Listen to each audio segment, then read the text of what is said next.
Welcome to episode 10 of the No Scrubs podcast. I'm your host, Lewis, and joined with me today, a man who is O for awesome, Stephen. How you going? I'm good. That I hope that's something that gets brought up on the pod today. I wasn't embarrassed. I was just having a laugh with the team. O for Austria. That was what was said.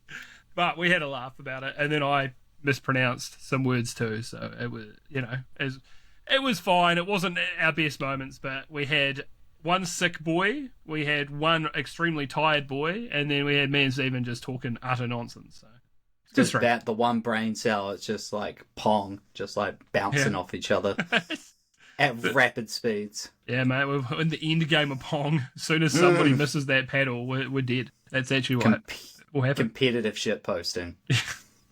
And God, we're competitive.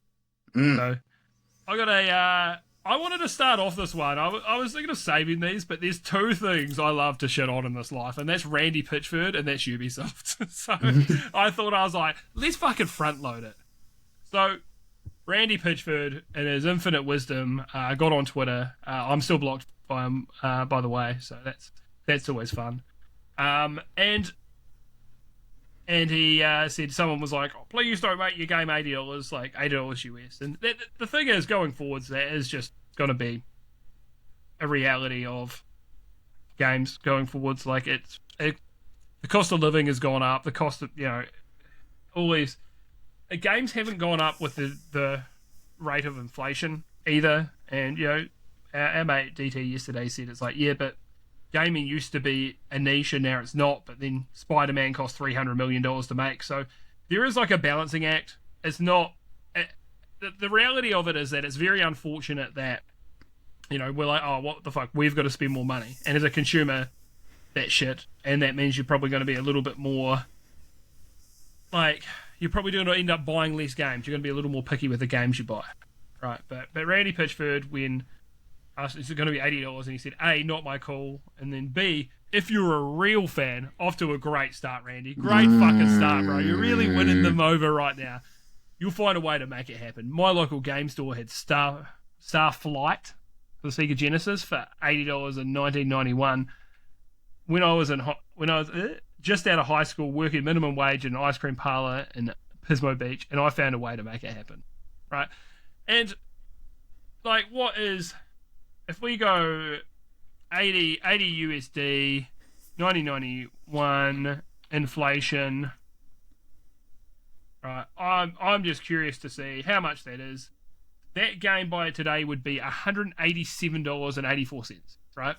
If inflation actually kept up with this, so it's an unpleasant reality of like games are technically cheaper today than they were in the 90s.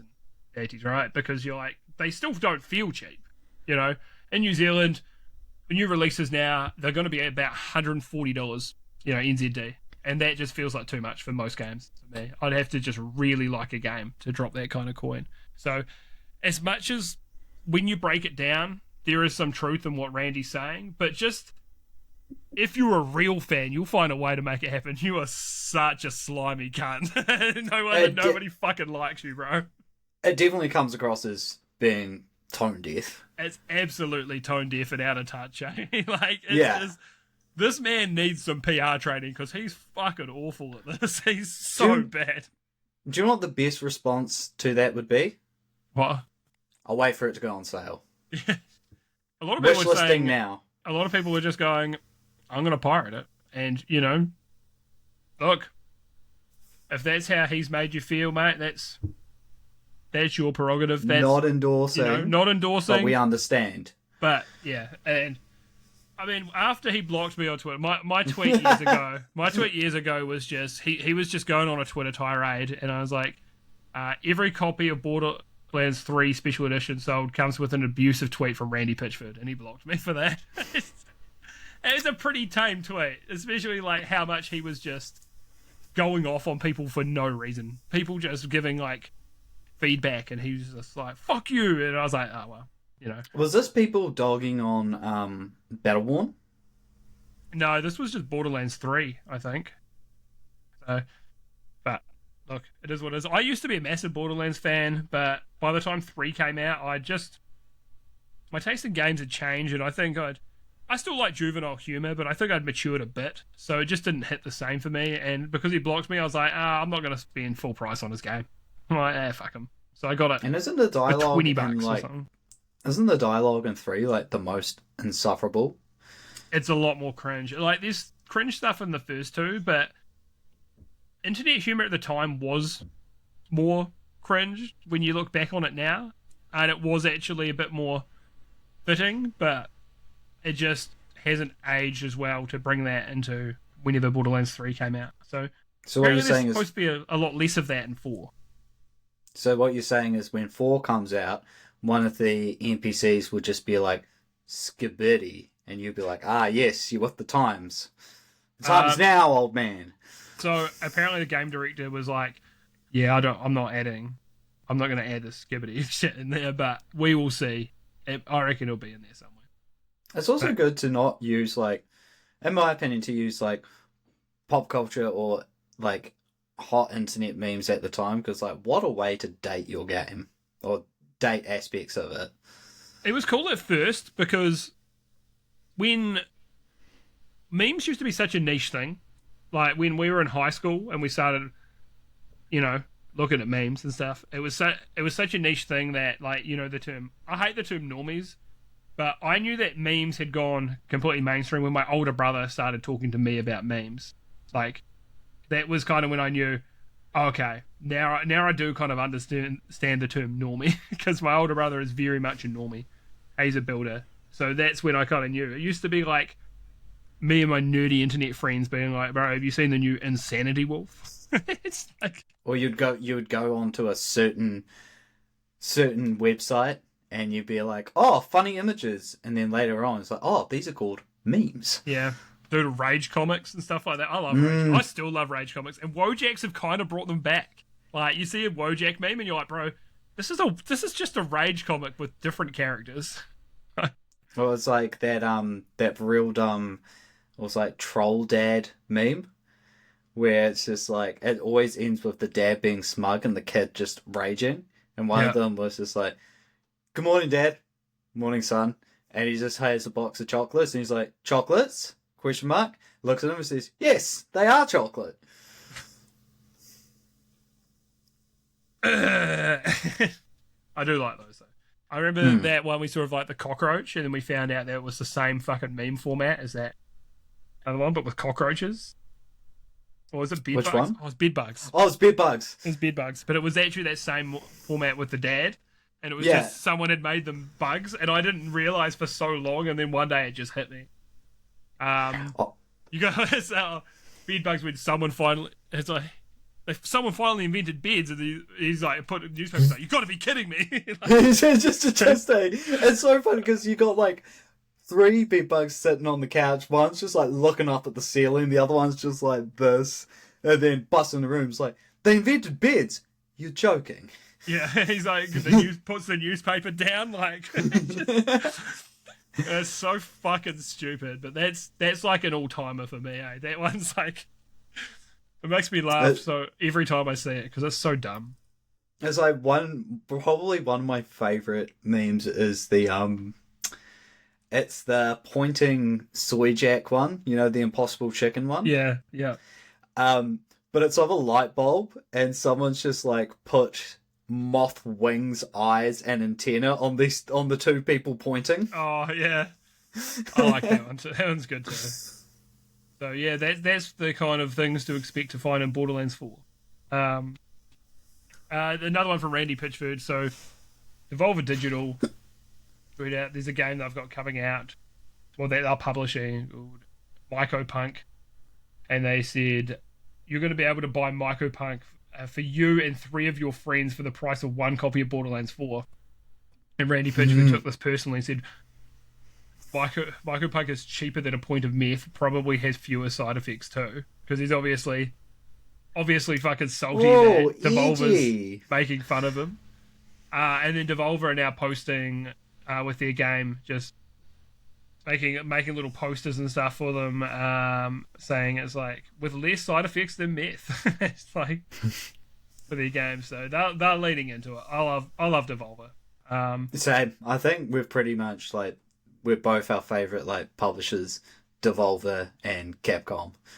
Yeah, and as much as I'm not like, it's weird. I love Capcom, not even from the perspective of a game player. I just love seeing Capcom just keep killing it, and then I'm like, oh, I'm not really a Monster Hunter guy. I'm not really into this. I'm not really a Resident Evil guy. But I love seeing everything they're putting out is like high quality. It's also real good because years ago, like they were a bit of a joke. It's like definitely trying to nickel and dime their customers with, you know, I don't know. I'm a massive Street Fighter fan, but they didn't need to release Street Fighter 4 as many times as they did. And the whole debacle about Ashura's Wrath, where the true ending was the DLC, and Street Fighter Cross Tekken on the DLC characters are on the disc. Yeah. You know? It felt pretty... The dislot content stuff, was pretty slimy. But they've gone through their redemption arc, and they're pumping out goodies. You know what? While we're here, I didn't know if I was going to get to this, but because we're talking about Capcom, and that's the last thing I wanted to say about this Randy Pitchford stuff anyway.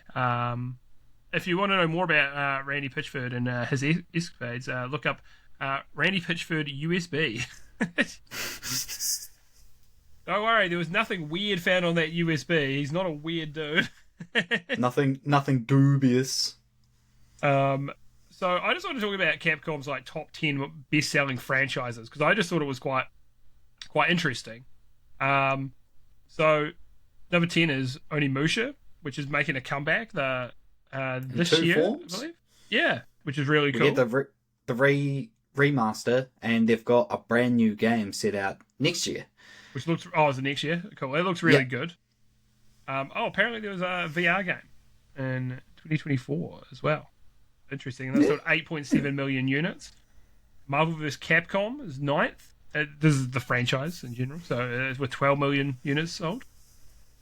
Ace Attorney, 13 million units in 8th place. Good series if you like detective stuff and visual novels. I quite like both. Dude. It's cool on a gaming podcast. Yeah. 7, Dragon's Dogma. I still want to play Dragon's Dogma 2 at some point. I tried to play 1, but it was way too late. And a lot of games for me in that PS3, Xbox 360 era, they've still aged well enough, but the game for the time as well did so much that it was janky in the day, and it feels extra janky now. So, but I do want to play 2 at some point. It was weird as well when 2 came out. People were real hot on it, and then people went off it real quick. Like people soured on that game. I don't know why, but yeah, it's it looks very interesting. There's a lot of you could be fighting like a dragon or something, and then a fucking cyclops just rocks up and just fucks your shit up as well. Like it looks very like dynamic in the things that can happen in the game. I guess like because I remember watching a mate play the first Dragon's Dogma, and I was like, cool, but like what separates this from other like similar sort of but setting games? Like what sets it apart from like Morrowind or anything? To me, it didn't feel like it had, and I didn't play it, but from watching a mate play it, I was like, cool, what fancy RPG is this? I feel like what's really cool about it is the ability to like climb onto the enemies and stuff. Like stab your weapons into them and climb. I know is what some people Shadow of the Colossus, but Shadow of the Colossus is just fighting the big dudes, and there's nothing wrong with that. But this has it's a much bigger kind of more open game, as well as you get to do a bit of that, and I think it is really cool. Or you hear about you start attacking like a griffin or something, it starts flying off, and you get fucking thrown off like a massive distance. And sometimes apparently your little, what they called pawns, will catch you. You get thrown by a griffin, and these little dudes below will catch you. Which sounds pretty cool. So yeah, game I do want to get around to playing. Number 6 is Dead Rising with 18 million units sold. Also, Dragon's Dogma, 13 million units with 2 games. Pretty good, really. Nothing to scoff at there. Devil May Cry with 33 million units. 5th place. And also, I gotta say, like, Devil May Cry, when they did the Devil May Cry 4 Special Edition with Virgil, I was like, hell yeah. Yeah, best Virgil game. But, because I think I did buy 5 Day of, and wow, visually impressive, handles real nice. I was like, hell yeah. I do like me some Devil May Cry, and they knocked it out with their latest entry. I still remember so little from from that game, though. I really enjoyed the gameplay of Devil May Cry 5, and you said visually as well, great. Like, it's just a real visual spectacle. But then I'm like, I don't remember what happens in the game at all. Can you believe there's a fight between Dante and Virgil? Oh, crazy. It's also real good, because... Oh, you go. I never played the Virgil DLC. I heard it was you should do it alone for the song Bury the Light. It's a good tune. It's a really good tune. Go on. And it's also fun. It's also fun to play. You were making a point before I cut you off. Oh, it's just like to be rewarded for doing well in Devil May Cry, hitting those combos. You get to hear a full song, which takes me back to when it must have been hands-on impressions of it. Someone's just like, the combat's solid, but the music's real basic, and everyone's just like, nobody tell them. I remember there was someone who did a review for what was that? What was the Platinum game? Astral Chain. And then they were like, "Oh, yeah, the game's good, but let me say, I think it was Astral Chain." And now I'm getting a little patchy, maybe, but they're like, "The game's good, but I would have liked to give you a ranking at the end of the levels or something." And they're like, "Oh, it does, but you were just playing on easy mode." And that's why I didn't. I'm pretty sure it was Astral Chain. But yeah, good game. I might, if they do an update for it for Switch 2, I might get it, because it runs kind of average Switch 1. So yeah, kind of average. That scene when you find multiple people and it's raining. The frame rate is dog water. Also, on your end, is your camera still moving? Oh no, it is now. Okay, you had your hand up on your face for like 2 minutes. Sorry, what was that? Mega Man, 4th place, 42 million units sold, which sounds real impressive. I mean, it still is 42 million units. They have so many fucking games, though, bro. They have so many games. And they're showing Battle Network there. I love Mega Man. And a lot of those games, especially these Battle Network ones, I don't think they would have cost that much to make. Like, really. They're Game Boy Advance games, so it's still probably extremely profitable for them.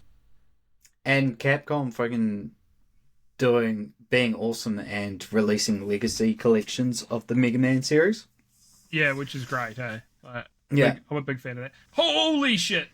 Okay, how many Mega Man games do you think there are, including spin-offs? Like, if you were to guess, just to throw a number out there. 20? Oh, Stephen, you're 110 off. If they have 100...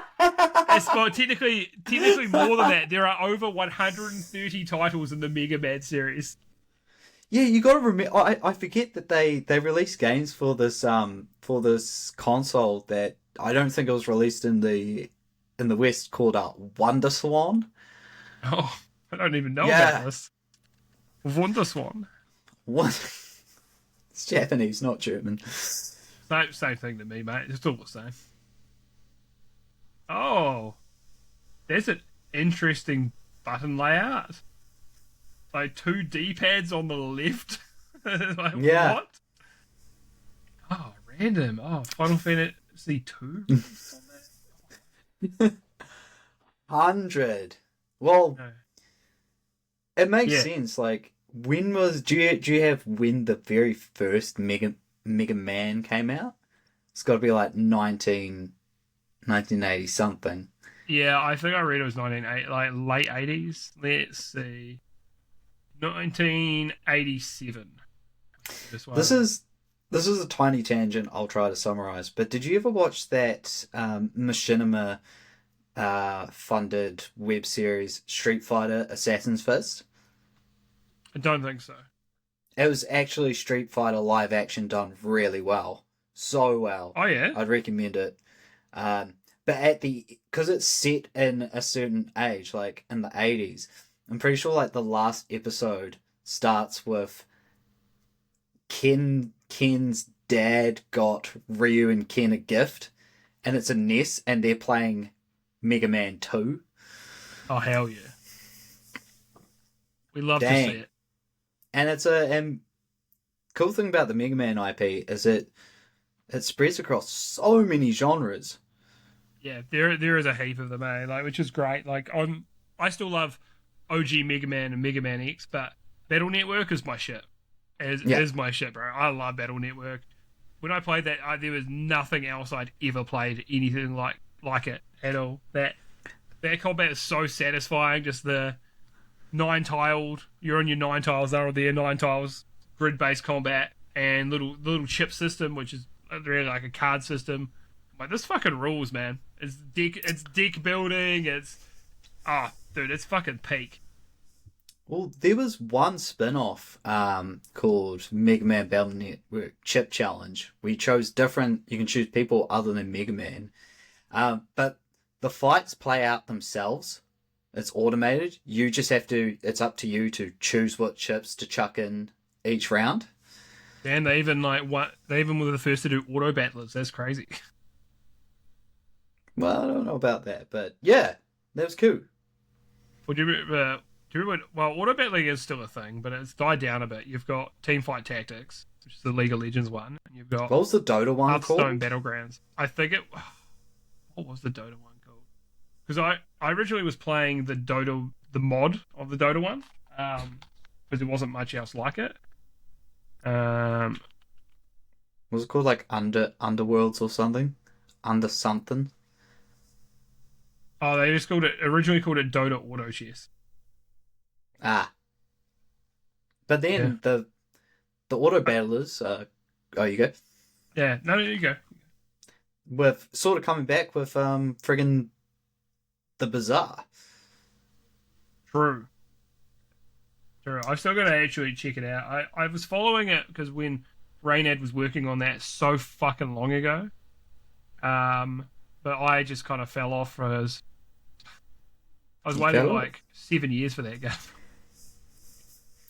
A small team and stuff. But I still can't get over 130 titles. That's fucking crazy.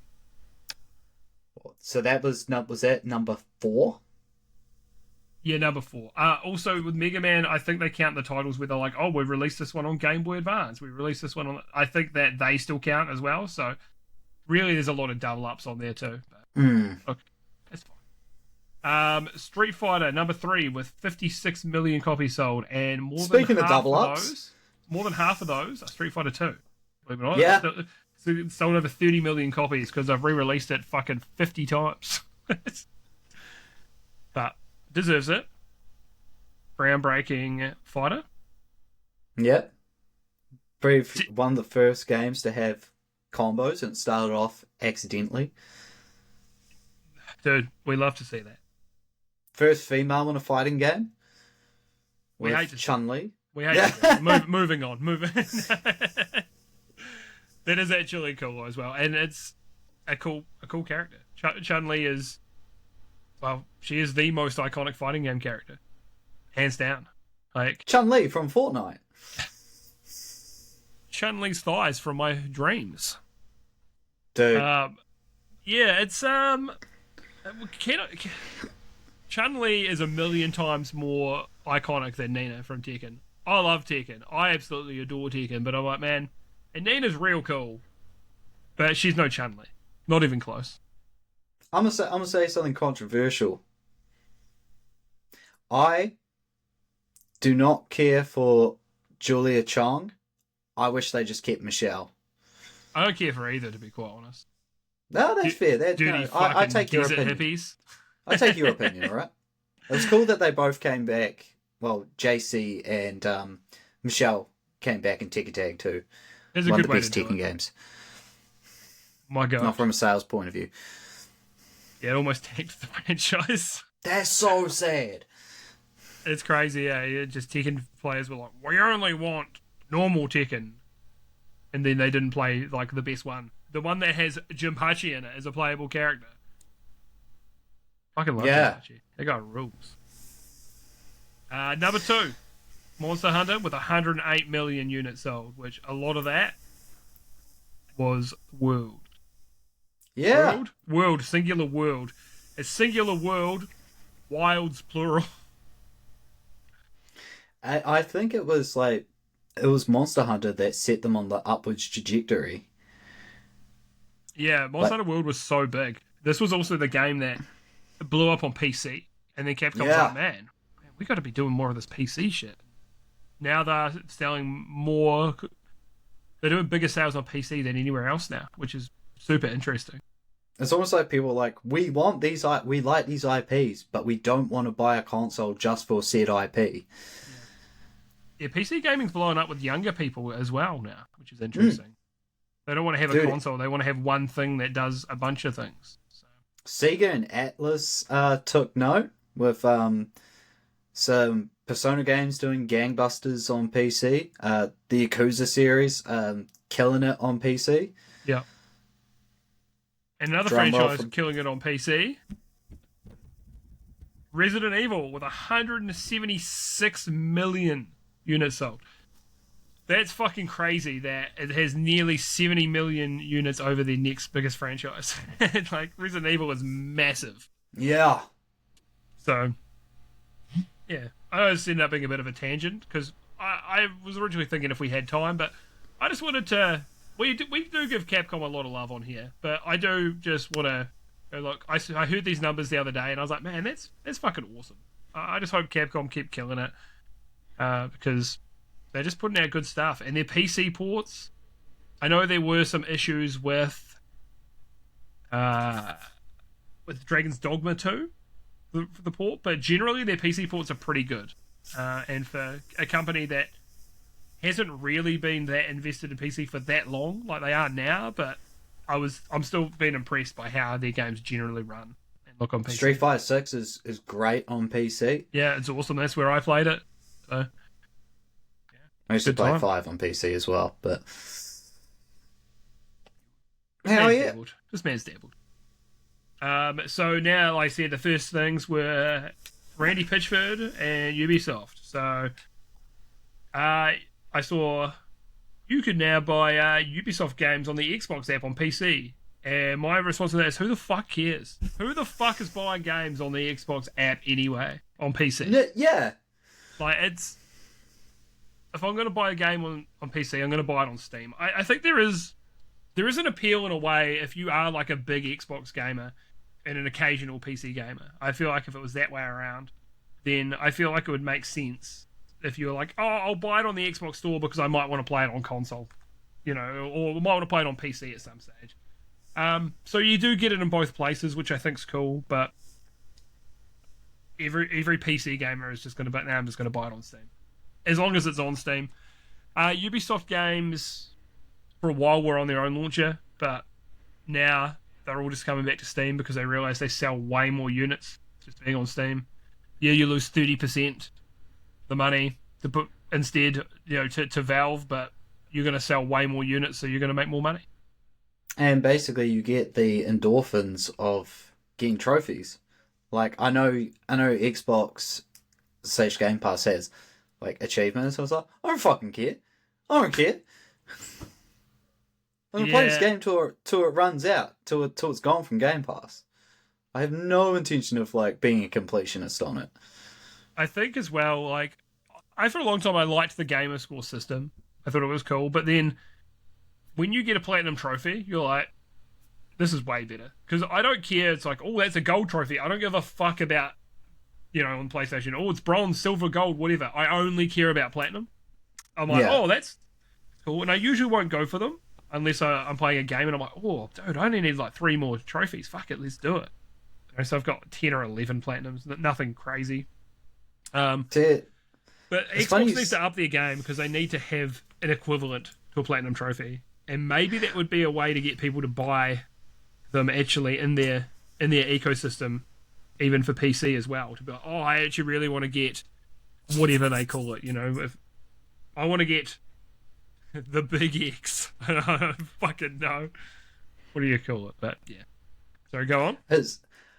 I remember someone I knew that was just like, oh yeah, I'm thinking of buying the Megamind game for PS3, and I was like, why? It's like easy platinum trophy. There's like, that's not an incentive to buy a game. No, I agree. I realised I shouldn't have also spun the lid of my drink bottle right by my microphone. You've done it if you just having like protein or something, and then I just fucking went, woo! Right by it to take the lid off. I'm like, oh, yeah, that's coming through the microphone. That's not good. got a question for you. Or it's Nintendo related, so maybe we should hold on to that till we hit that part of the doc. Do it now. We can always bring that forward anyway, because that's just a wee one to skim over. So with the Switch too, do you reckon that they're going to get into the modern age and give trophies? Because Switch didn't have them. It sounds like no. I thought they would have. I thought they would have caved and done it. Like, people talk about an idea. It could be like a Nintendo sticker book, right? And you get all achievements. You get a sticker for this game in your book. And I actually think aesthetically, cool. Nintendo could actually make it look really cool. Genuinely, I know it sounds childish, and it is because it's a console for children. That's why I'm buying one day one. But yeah, I think something like that. But they just don't seem to be interested in it. They're not about being. Their games aren't about being competitive. Their games are about being fun. So that's. I mean, they make a couple of competitive games, but that's kind of what their mantra is. So I understand that they probably won't be doing it. Well, they could totally give like if they had achievements. Maybe, if not stickers, coins, and sort of have what Steam does with like the point store. Nintendo's kind of getting away from giving away shit now as well, though, because they used to. If you bought shit online, you'd get coins to spend in their store, but it sounds like they're doing a lot less of that now.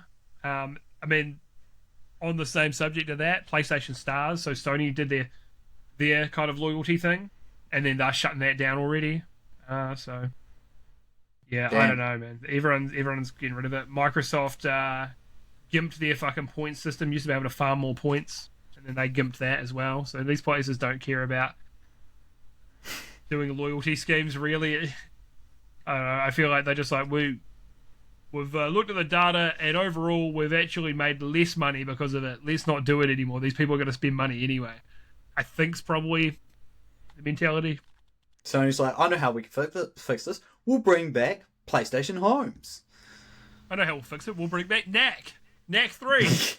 My favourite game. Dude, it will be the perfect Sony game would be, for both of us, would be a Knack and Sackboy crossover. Knack Boy's Big Adventure. Knack Boy! Yeah. Or just Sack. Dude, nailed it. Sack. I'm so glad both of them have been replaced by Astrobot, who I fucking adore. Hell yeah. It really did. It's like, oh, we're going to have our third take at this for a potential mascot for this, and they finally nailed it. Even though Astrobot didn't even sell particularly well.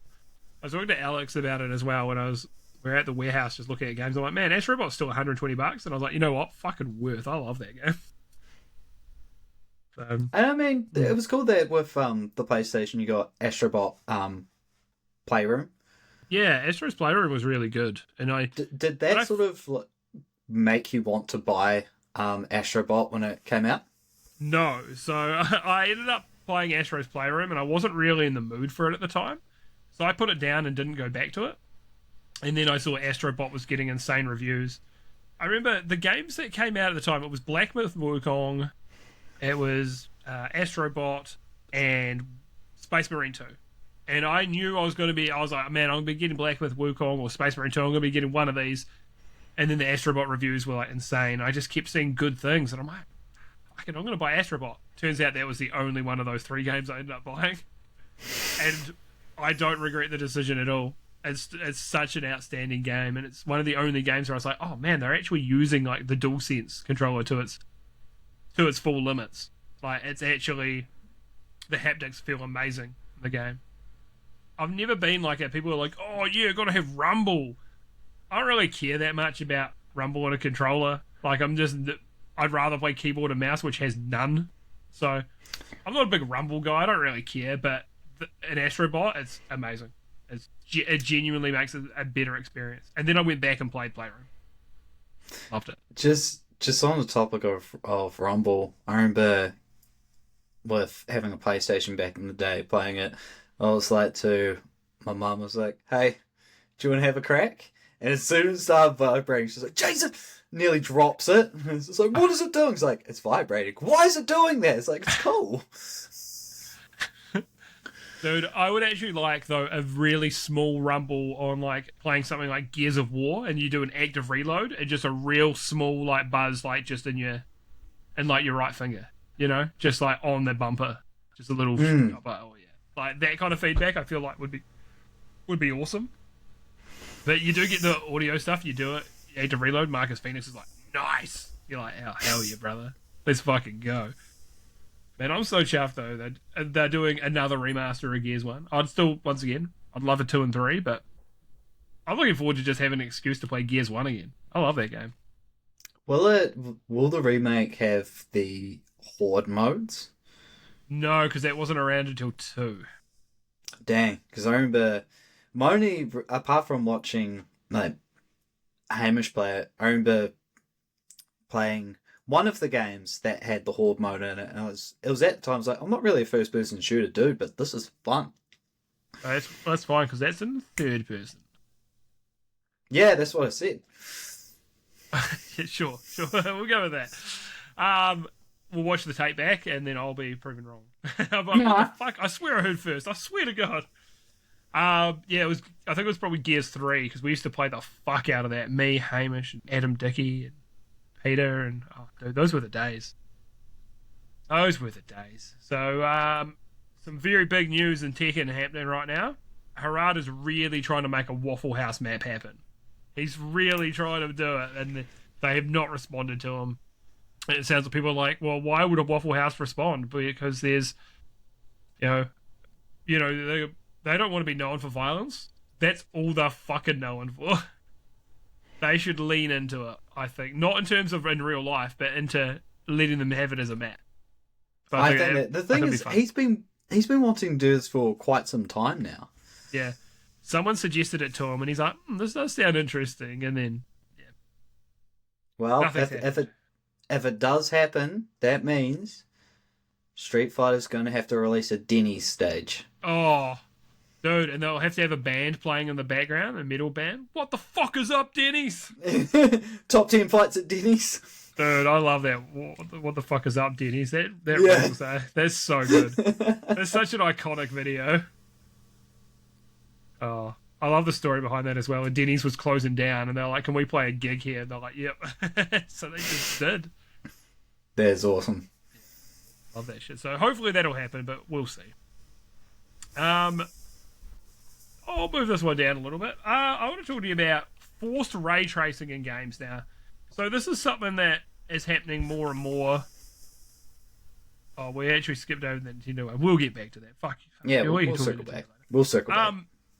Forced ray tracing is now becoming a thing in games. So Doom the Dark Ages has it. I think Indiana Jones has it. And I get that if you've got a current graphics card anyway, great, because, you can run that. But if you have an older card that doesn't support ray tracing, you just cannot play the game at all.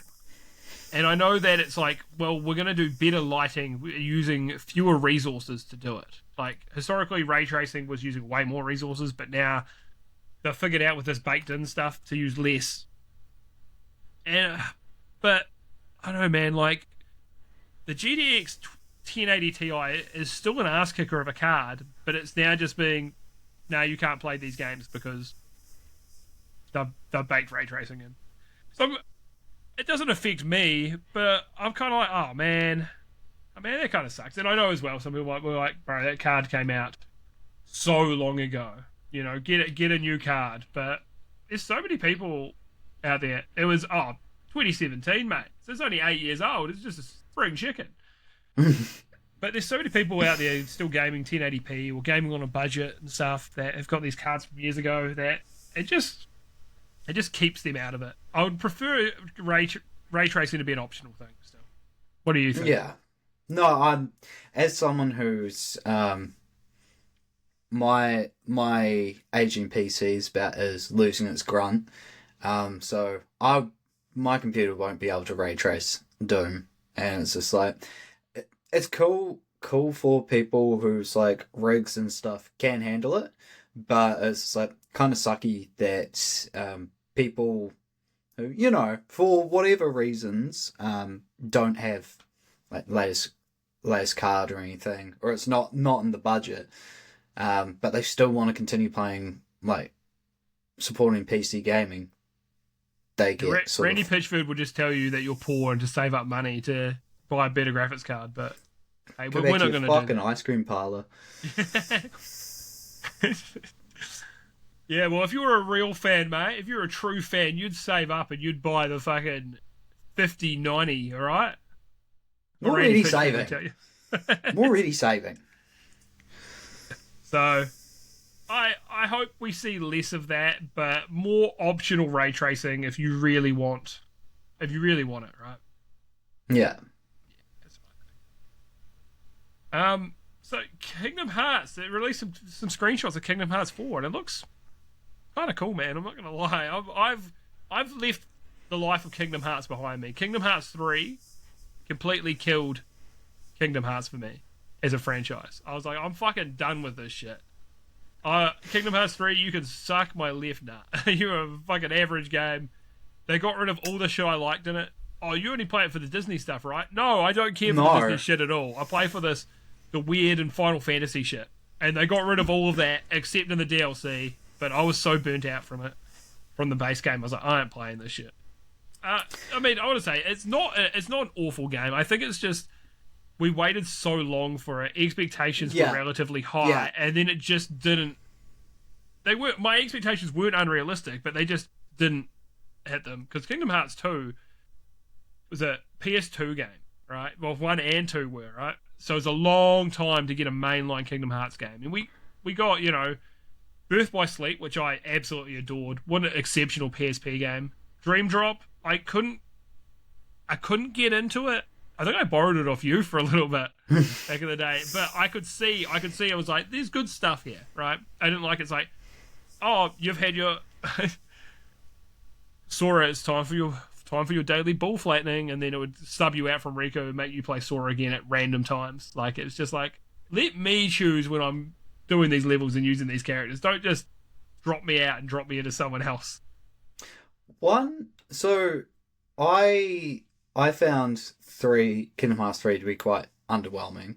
It wasn't quite as bad as, say, the expectations and the time that's passed of, say, Duke Nukem Forever.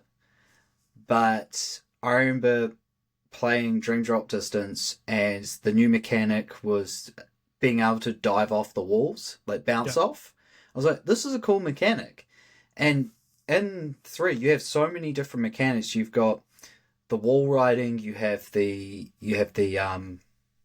do summons, you can do the attractions, like riding stuff, and I was just like, all this stuff, and it's like, I have no use for them. You know, like how my Keyblade turns into 2 guns. That's pretty cool. That's rad as hell. Yeah, but so many stuff that it was like, oh, you could do freedom of expression in how you play. It's like, yeah, but I used like the wall dive thing like maybe a couple of times on accident, and I was like, oh yeah, that's a mechanic that came from Dream Drop Distance. Yeah, that's pretty much how I feel as well. it just didn't hit those highs. And those theme park rides, they took so long, and you did less damage if you used them. Like, yeah, you were safe when you used them, but it just, you were better off if you want to maximize damage to not use them and just use other attacks. And in Kingdom Hearts 2, when those prompts would come up, and they weren't theme park rides, they were other things, it would be beneficial, like, for the most part. Like, unless you're fighting the original, like the first Nobody, where you just go do the reversal and you just whoa under their legs and stuff.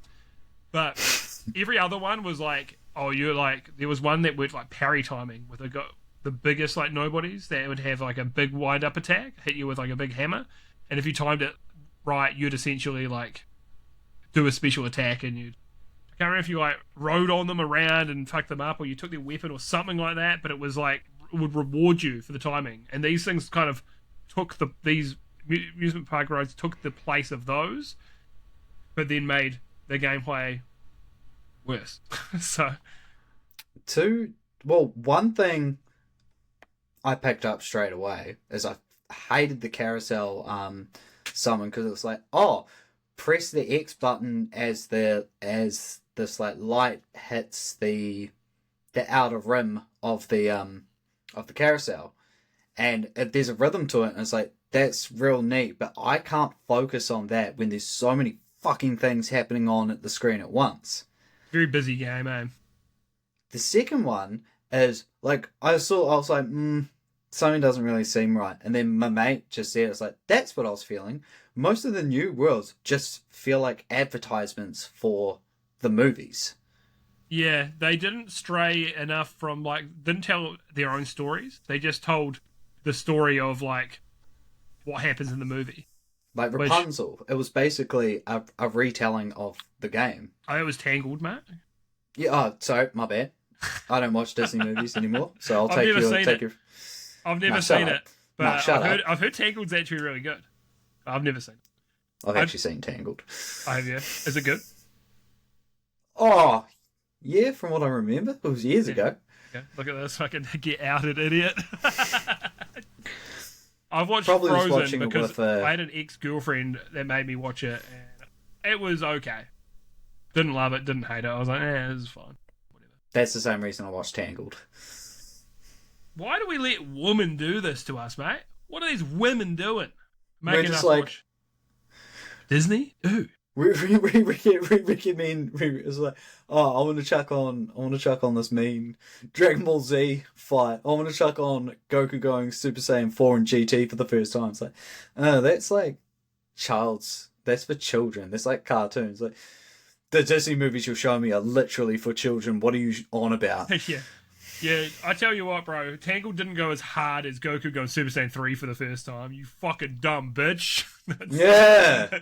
I just wanted to be way too aggressive. I wanted to just ham it up for no reason. You know what you need to do? What? You need to go on YouTube, look at Dragon Ball Daima, and there's a certain scene where he does the Super Saiyan forms like he did to Boo. It's like, this is my... And just the crisp animation. Is that adult Goku, though? Yes. Oh, so it's not... Oh, okay. That's spoilers, but you sort of... Yeah. It makes sense. It makes sense, because, like, why in Super aren't they kids? You know? Oh, wait, is Daima in between? Yeah, it's right after the Boo saga. Oh, okay. I actually didn't know that it took place then. So then why doesn't he go Super Saiyan? Fuck it. Huh? Daima spoilers, skip ahead 36. Why doesn't he go Super Saiyan 4 and Super then? Because they wrote themselves into a hole. Okay, well. That also, Toriyama, rest in peace, he forgot Super Saiyan 2 was a thing for a while. To be fair, it's like, what's the difference? Here, slightly pointier and lightning. Zappy zaps. Yeah, it's like pretty subtle compared to the differences when it was like Super Saiyan 3. It's like you get a big mullet, no eyebrows, sexier voice, and more lightning. And now you can fist dragons, so it's pretty cool. He only did that in one movie and in GT. They really only do Dragon Fist. He only did it in the movie Wrath of the Dragon. Well, yeah, but you can It's still do sick it. as fuck, though. Still goes fucking hard, bro. Having a golden-ass Shenron come from your fist? Dang. Dude, that makes me think, though, why have I seen it so many times? As in every Dragon Ball Z game. Every Dragon Ball Z game, you got SS3, it's like, bro, you got Super Dragon Fist, though. And also in GT, it's like Goku's finishing move. I'm gonna say it again. GT fucking underrated. Alright. Hell yeah. Fuck all the GT haters. GT low key fucking rules, alright. Welcome to the Grand Tour. I've watched the first fight with Super Saiyan 4 with against Baby, and I was just like, I think I'm gonna give this another full rewatch. I think it's worth it. I know people's biggest complaint in Dragon Ball Z is like, the fights are too long. People's biggest complaint in GT is the fights are too short. You make up your fucking mind, alright? So yeah, that was Kingdom Hearts 4. Yeah. It's cool that he has regular looking feet, I guess. He has for a while now. I guess they toned him down after 1 when he had the big goofy ass loafers on, you know. So, on that note, my personal trainer is a massive Kingdom Hearts fan, and sometimes when I'm doing bench press, he'll be like, "Did you know it's been 100 and something days since they announced Kingdom Hearts 4? We've heard nothing." And I was just like, "Dang, you counting down the days?" Like, "Yes, I am." And I go into the gym the other day. He's like, "I got some news." It's like, "What is it? Did you know about the screenshots?" And he's like, "Of course I knew about the screenshots." I posted them in a group chat. Oh wait, you said that to him, not him to you. Yeah. Oh, okay, I thought it was the other way around. Yeah, my bad. I'm not in a group chat with Steven's personal trainer. Just you wait. It's like their way of just saying, "Hey, yep, no, this isn't cancelled. Still working on it. It's I'm working on it. They did a similar thing, except they showed nothing for Dragon Quest 12. They just had to put out another statement saying, "Hey, can't say anything about it apart from it's still happening.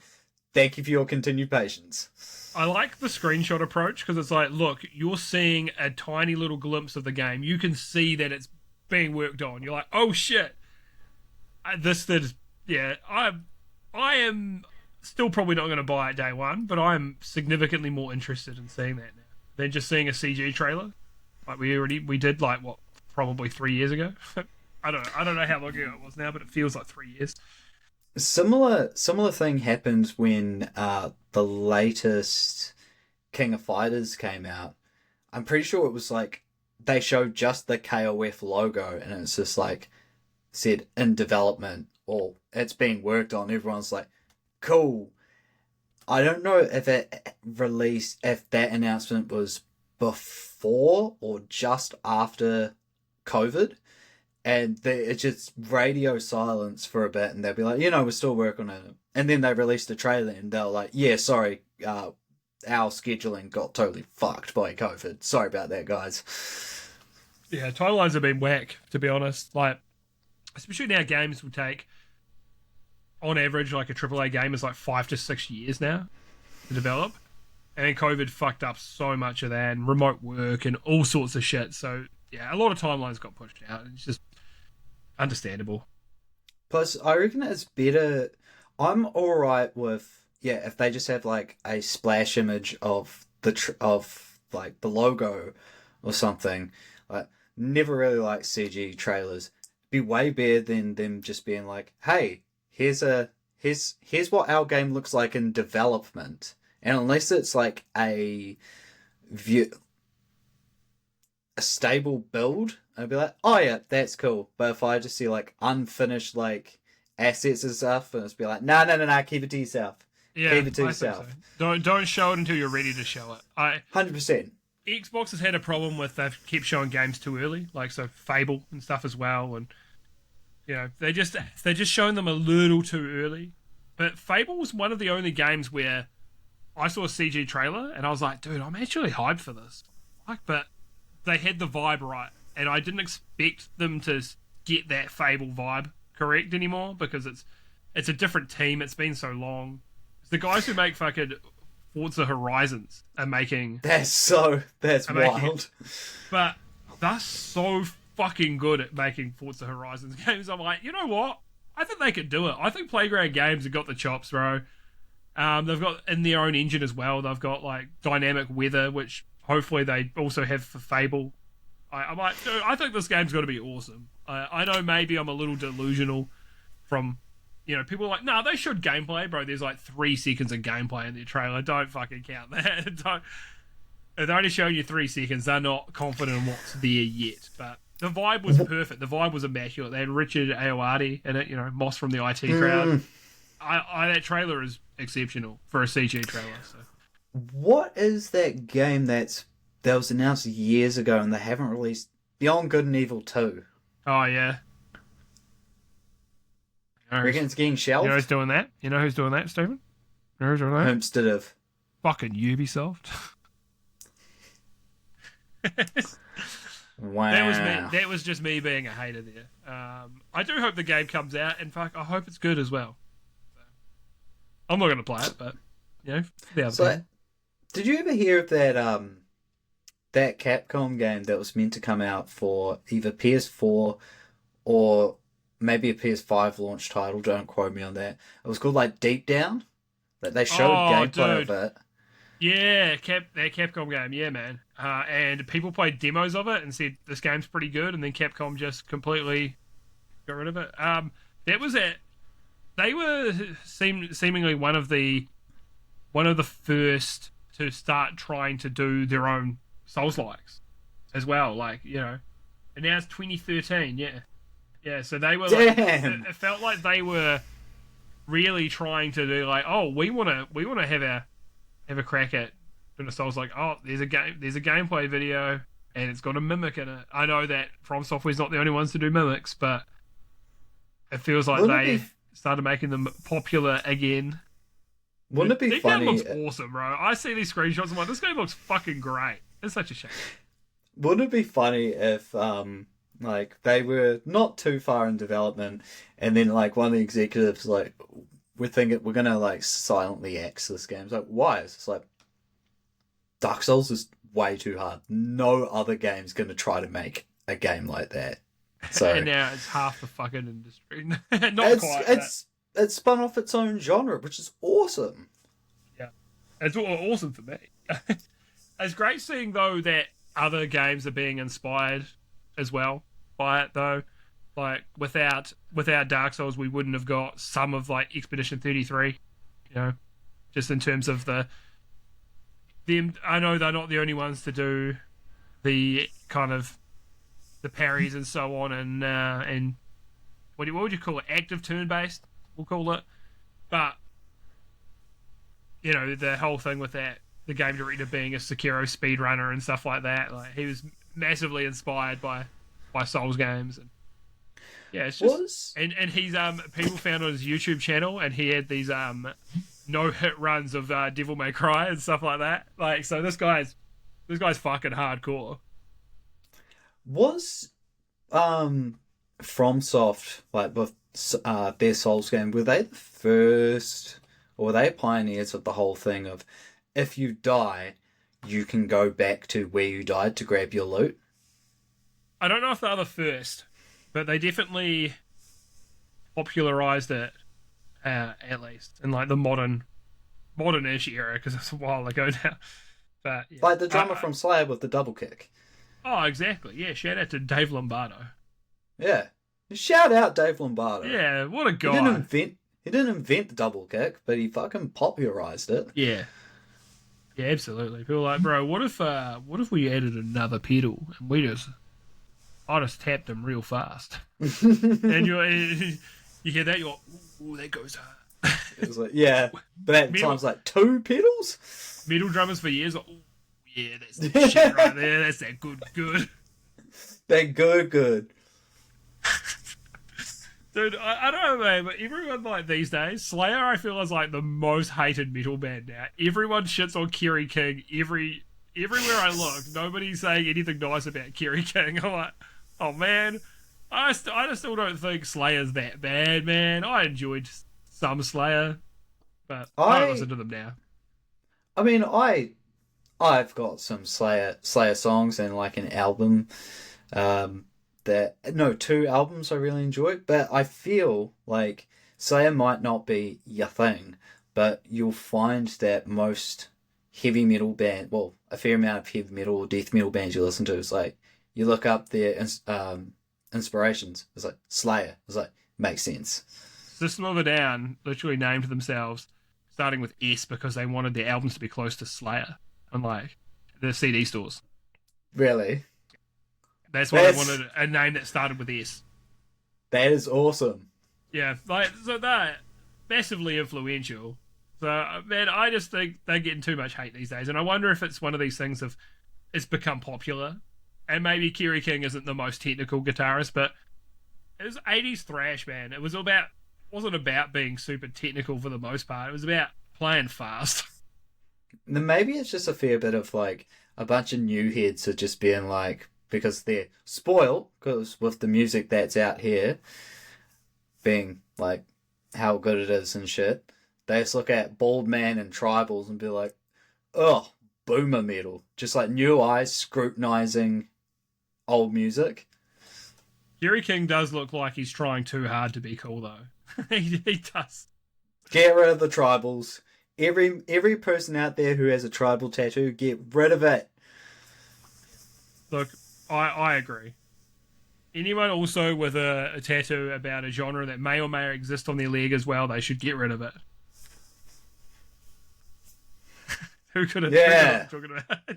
Yeah, it's just like... Fuck you, Peter. Yeah.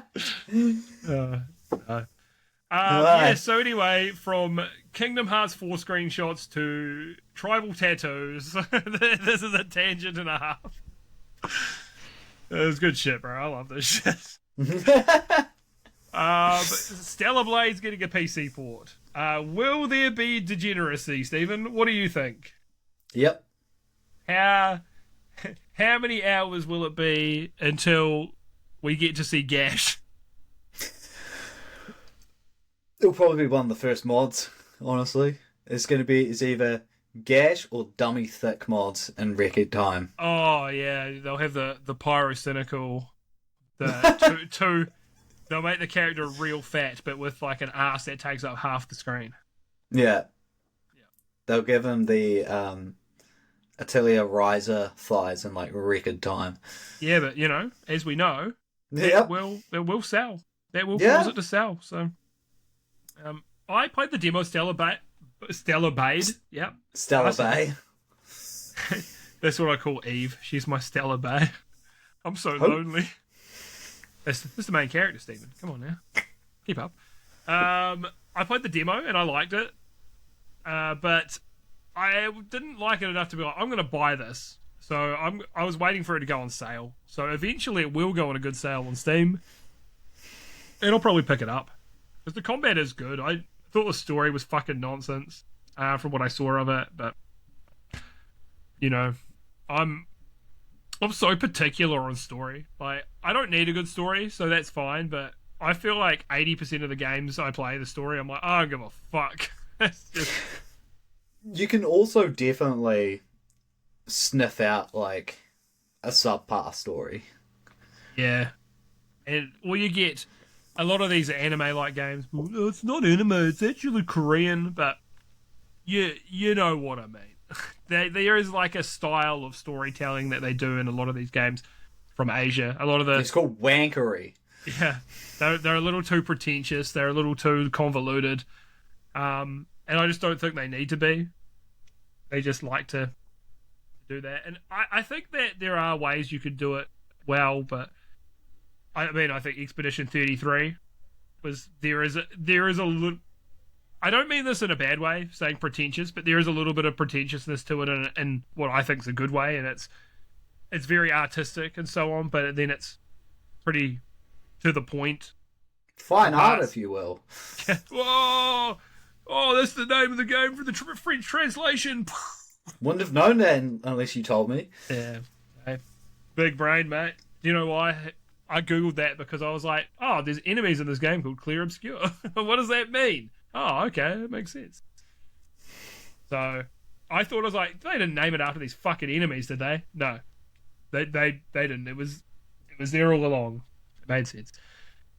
But yeah, there's a way to do it. I think that Kingdom Hearts is a great example as well. That story is fucking nonsense, bro. What are they doing? And you got to play this mobile game, and you got to play this DS game, you got to play this, and then you're doing the Pepe Sylvia, and you're trying to figure out like tying things together, and then it's like, this person's actually the dead version of this person. If you rearrange this their name, it actually spells dumb cunt, and that's you for trying to pay attention to the story. It's so weird that any brainchild that's part Disney. When I think Disney movies, I think basic and to the point. Kingdom Hearts is not. No, and there's still stuff in the story that's actually good. There is stuff in there that's good and interesting and cool, but there's just so much fucking nonsense in there too. Like, there was I won't spoil it, but the end of Final Fantasy VII Remake, there is a moment where, because it's the same director from Kingdom Hearts, I can't remember his name. Do you remember his name? Nomura? It could be him.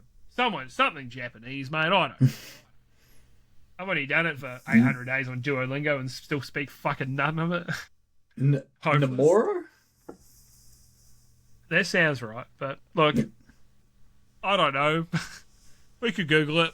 I'm not doing it. Nah. But anyway, same dude, right? And we get to the end of the game, and then I'm like, oh, there's some fucking Kingdom Hearts nonsense going on. What the fuck? And then after you get past that, there's one more bit before the end game, and you're like, oh, okay, you've redeemed it. This fucking rules. So it completely bounced it back. But there was a moment of Kingdom Hearts fucking nonsense that I was like, dude, what are you doing? So, yeah, I mean, you could argue it's like you don't understand these stories because they're too complex for your small mind. Maybe I'm a fucking idiot. But Stellar Blade story, average from what I understand, but good gameplay. That's what matters to me. Thick thighs. Did you have anything else you wanted to say, Stephen? Are you interested in the Stellar Blade PC port? I'm not going to write it off because, I could have written off the first Bayonetta as just hornier Devil May Cry, but I enjoyed Bayonetta. Yeah. So if it goes on special, hell yeah. But not a day one for P. Yeah, we're in a similar position. Yeah. Arrowhead's been putting out some big updates for Helldivers, which is cool. I think there's something right now where you've got to defend Super Earth, which when it came out, I was like, I know this is going to happen at some point.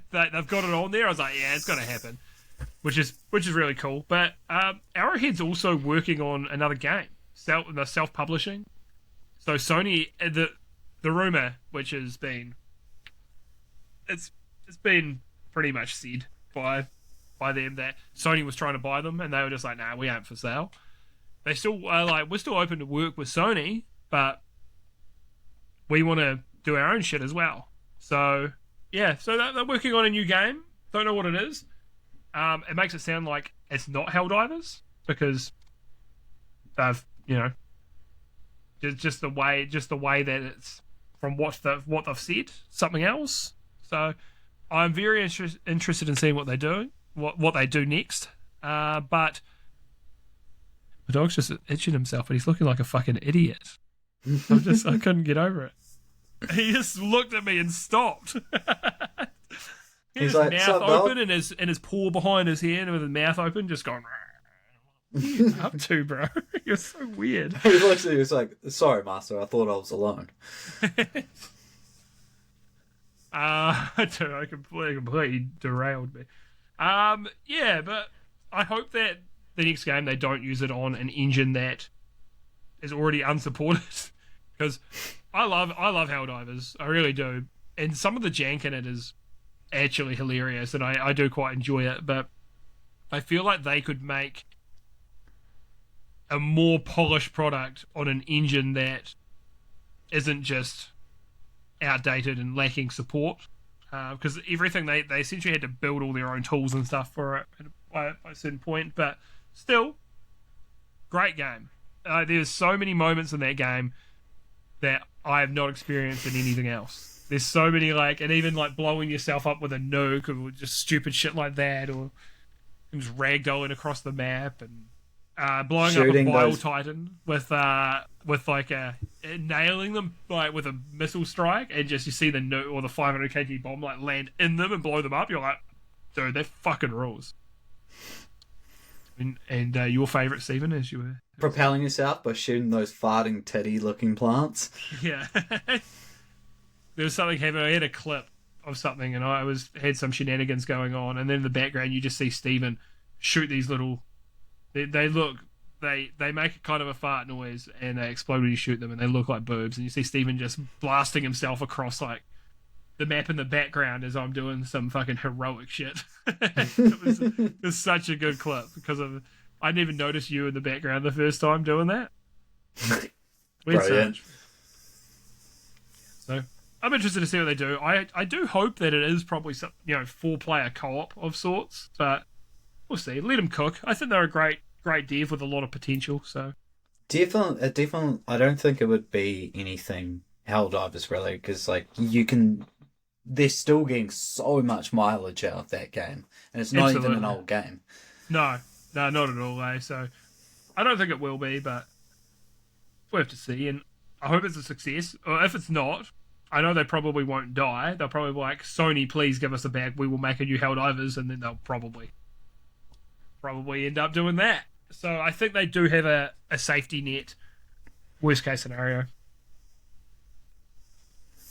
Did you see much of this AI Darth Vader in Fortnite? Because there were some wild clips coming out of it. So first of all, I woke up one morning and I had a look and I saw these clips, and people got Darth Vader to swear, so they were like, oh, we're gonna... Apparently it was as easy to say, oh, pretend that you're my grandmother, my elderly grandmother, and not Darth Vader. Okay, say fuck, because he's no longer Darth Vader and he's someone's grandmother. So they could... Apparently that was how you could bypass it. Apparently it was that easy. I said apparently a lot there. But this is from other people's... What other people are saying.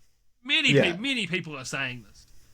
I did see the clips of Darth Vader swearing, though. It was pretty funny. So then they put in some safety nets to stop it from happening. And I actually think... This is hilarious, because this is kind of one of the uses we talked about. And it's these NPCs you can talk to with, like, that will react to things you say and things that have happened in the game already and stuff like this. This is kind of, like I say, one of the things we talked about as an idea of what would be a good use for it. And some people are unhappy about this, some people are happy about it. But the clips I was seeing, I'm like, dude, this is actually so fucking cool. It's unreal.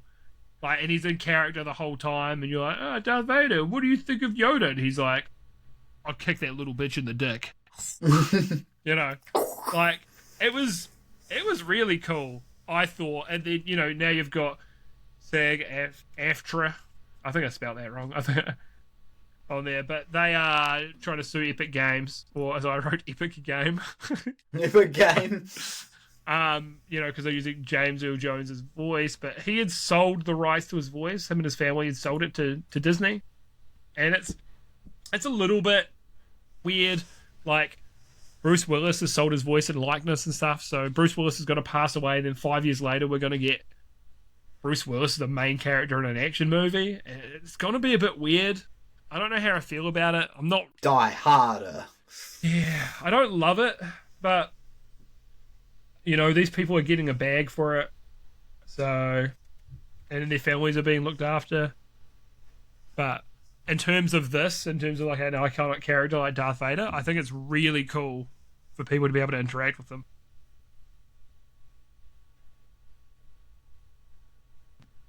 who would you want to interact with as a character in any of these games? Like, have you got, who do you think would be cool? Like, I think I was going to be like, it'll be Street Fighter, but Ryo would be fucking boring. Yes. Character's cool as fuck. Imagine this, like, a VR one, and you go have a beer with Ken or something. Mm. And looks like Ken, sounds like Ken. You can ask him questions about, hey, Ken, how are your kids? I don't know. Like, I don't know. It depends on where in the timeline that takes place. Because if it's in 6, not well. Yeah, dude. I actually love this version of Ken. falling on hard times, Ken. Yeah. Yeah. He fucking rules, man.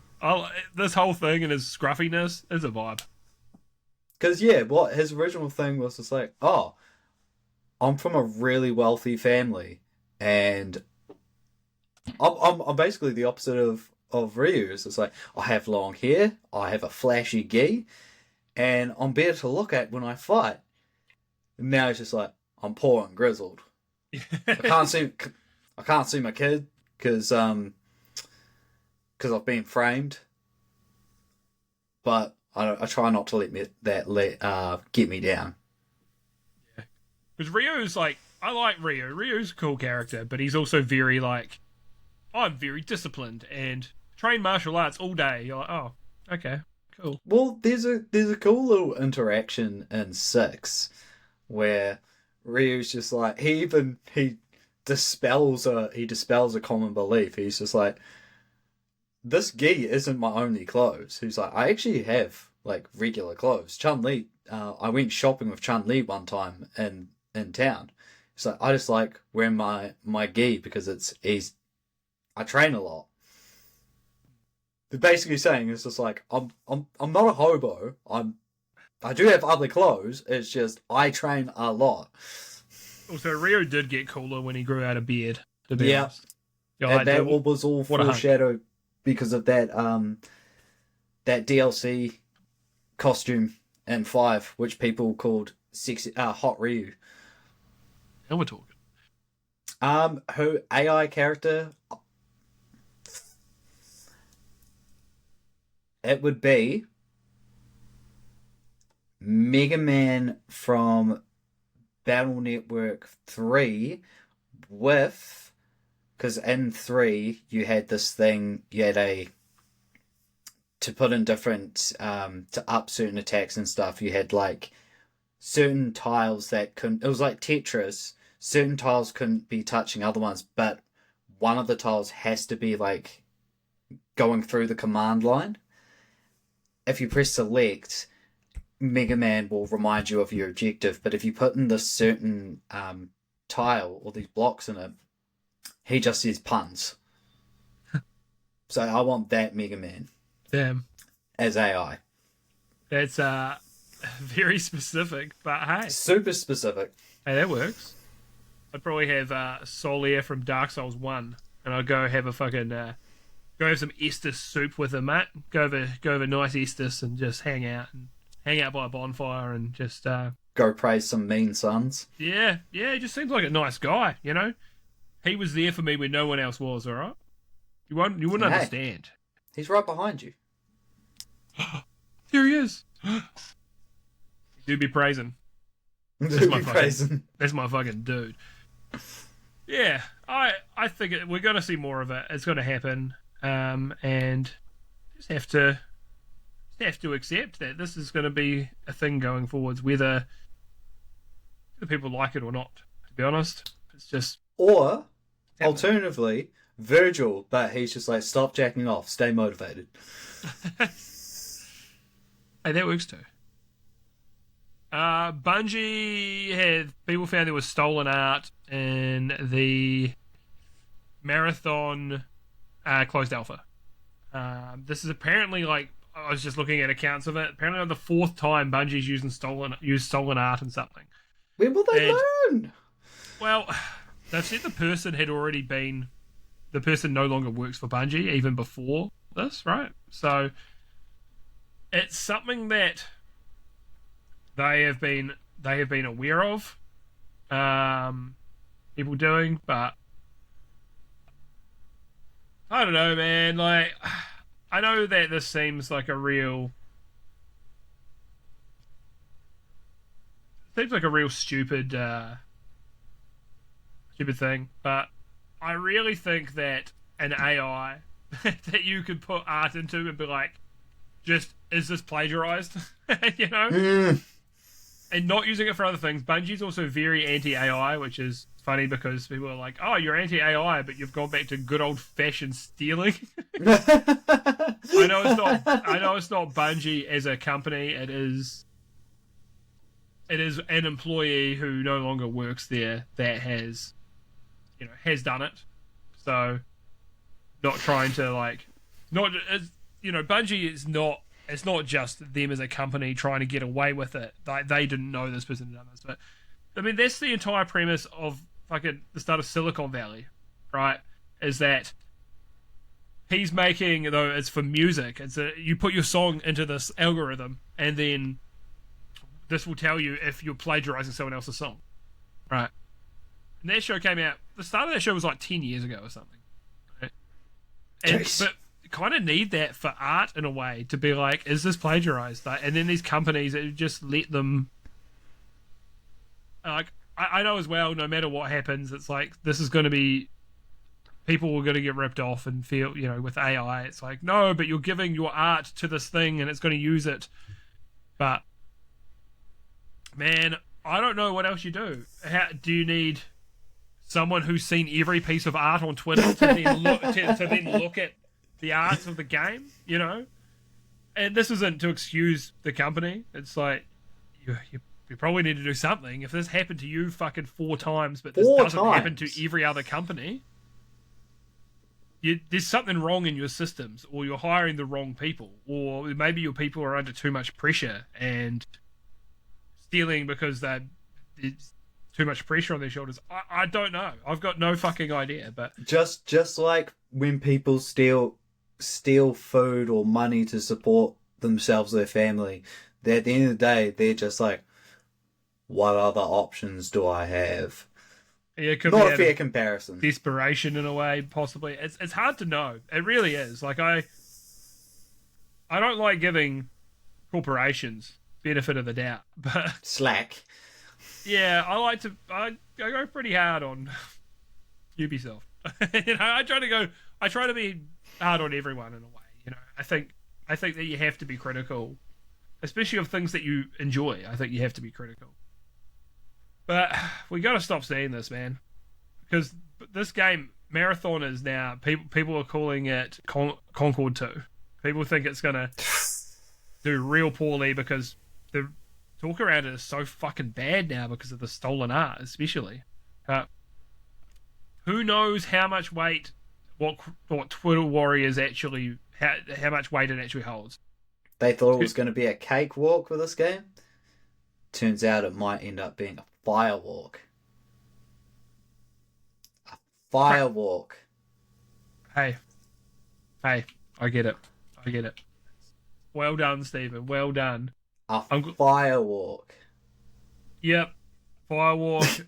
It closed down because Concord was trash. I actually liked the beta gameplay I played of it. But oh, that was another thing. Haven Studios has lost Jade Raymond, who had started the studio. She had worked on, I believe it was a bunch of she'd worked on a bunch of Ubisoft games. Is it? Yeah, she'd been at Ubisoft for The Sim, which I don't. Oh wait, that was EA for Assassin's Creed and Assassin's Creed 2. She was a producer.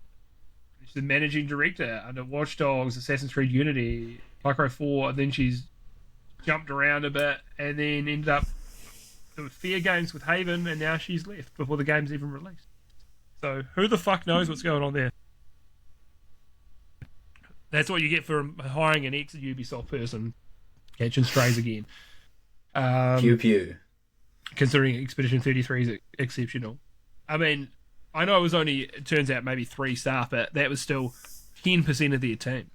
Yeah. Ex-Ubisoft. That's an amount. That's fine art. Thank you. Yeah. Thank you, Stephen. I appreciate that. Thank you. Firewalk.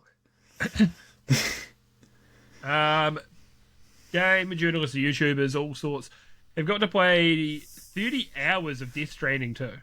That's real generous. That's so much time, but imagine that. You get to play through 30 hours and then the game comes out and you've got to play that all again. Yeah. So, yeah, but... and I only saw good things, so... I do want to get back to Death Stranding at some point. I hope Bring the Horizon makes another song for them. Oh, that'd be great, man. I hope so, too. Ludens was great.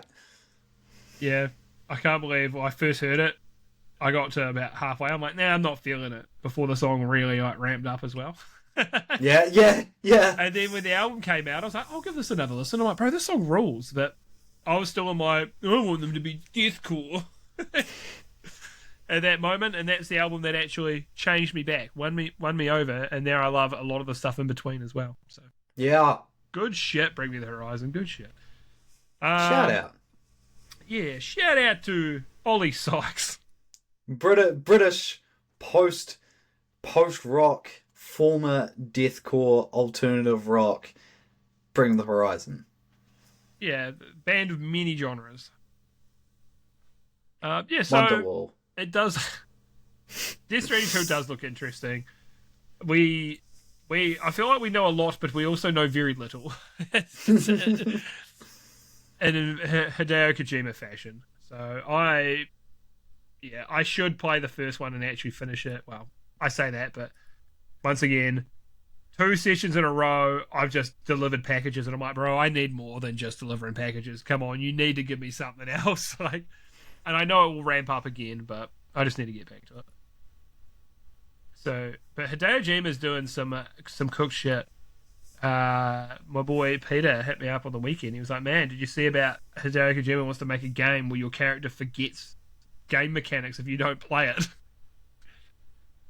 I was like, yeah, I did see that. I wasn't going to talk about this, but I'm like, I understand that's cool as like a concept, but that's also really fucking dumb as a game. And who was it who said it? Was it you or Hamish? Someone was like, yeah, have you heard of fighting games? And I was like, yeah, that's... I think that was Hamish. Yeah, I was like, that's kind of accurate. Yeah, the character forgets things because I've forgotten all my combos until I play for 20 minutes and muscle memory it. Imagine if they had, if they made like a GTA-esque game and they just prompt you, it's like, whatever you do, whenever you're playing, you always have to keep the R2 trigger down. It's like, all right, sweet, don't question it. And then you're just like, what happens if I release it? You get that that haptic feedback on your PS5 controller. When you release the R2 trigger, your character pisses itself. In public. In public. And then you see, then it comes up on the screen, a Hideo Kojima game. Directed by Hideo Kojima. Music by Hideo Kojima. Story by Hideo Kojima.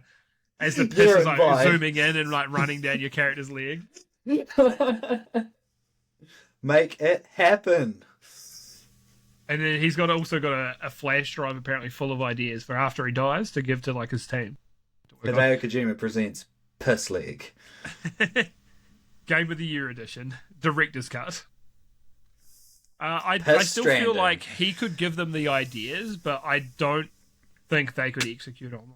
Just because he's an unusual guy, like in a great way. Like, yeah, he does have that artsy wank to him, but it's wank in a sense. It's like, I can appreciate this because it's sort of, it's wacky, but it works. Yeah, there hasn't been a single Hideo Kojima game that I've played that I've been like super into. You know, the closest was actually PT. PT's actually the most time I think I've spent with one of his games. Well, that, and actually, no, probably is Death Stranding now, which I still haven't played that much, but, you know, I tried Metal Gear Solid 5 and I couldn't get into it. But I love seeing the man cook. You know, like, as much as the games haven't been for me, I'm just like, man, let this guy cook, because it's interesting seeing the stuff he comes up with.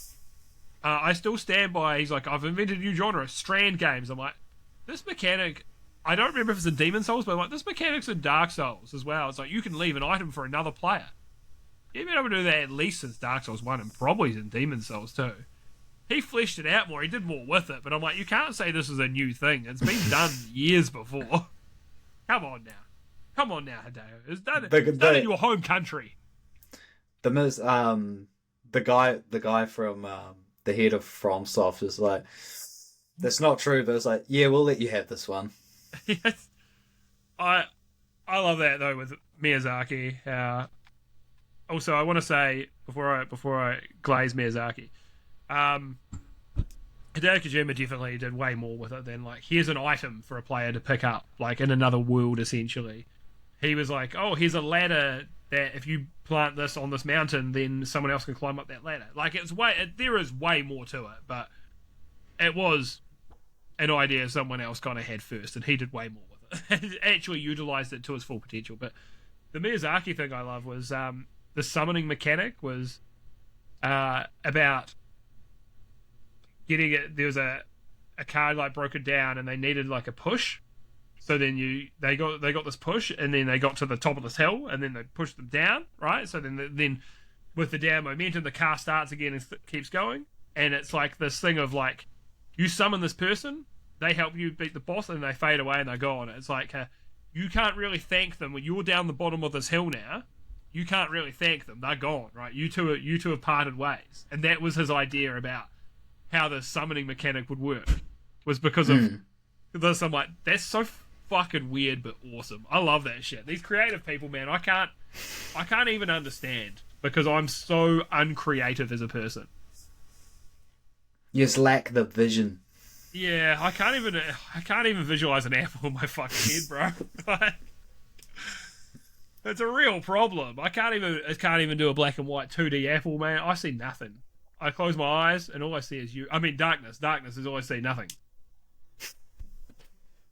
You're trying to recall your favorite video game. You can't even picture it. You just imagine just a description.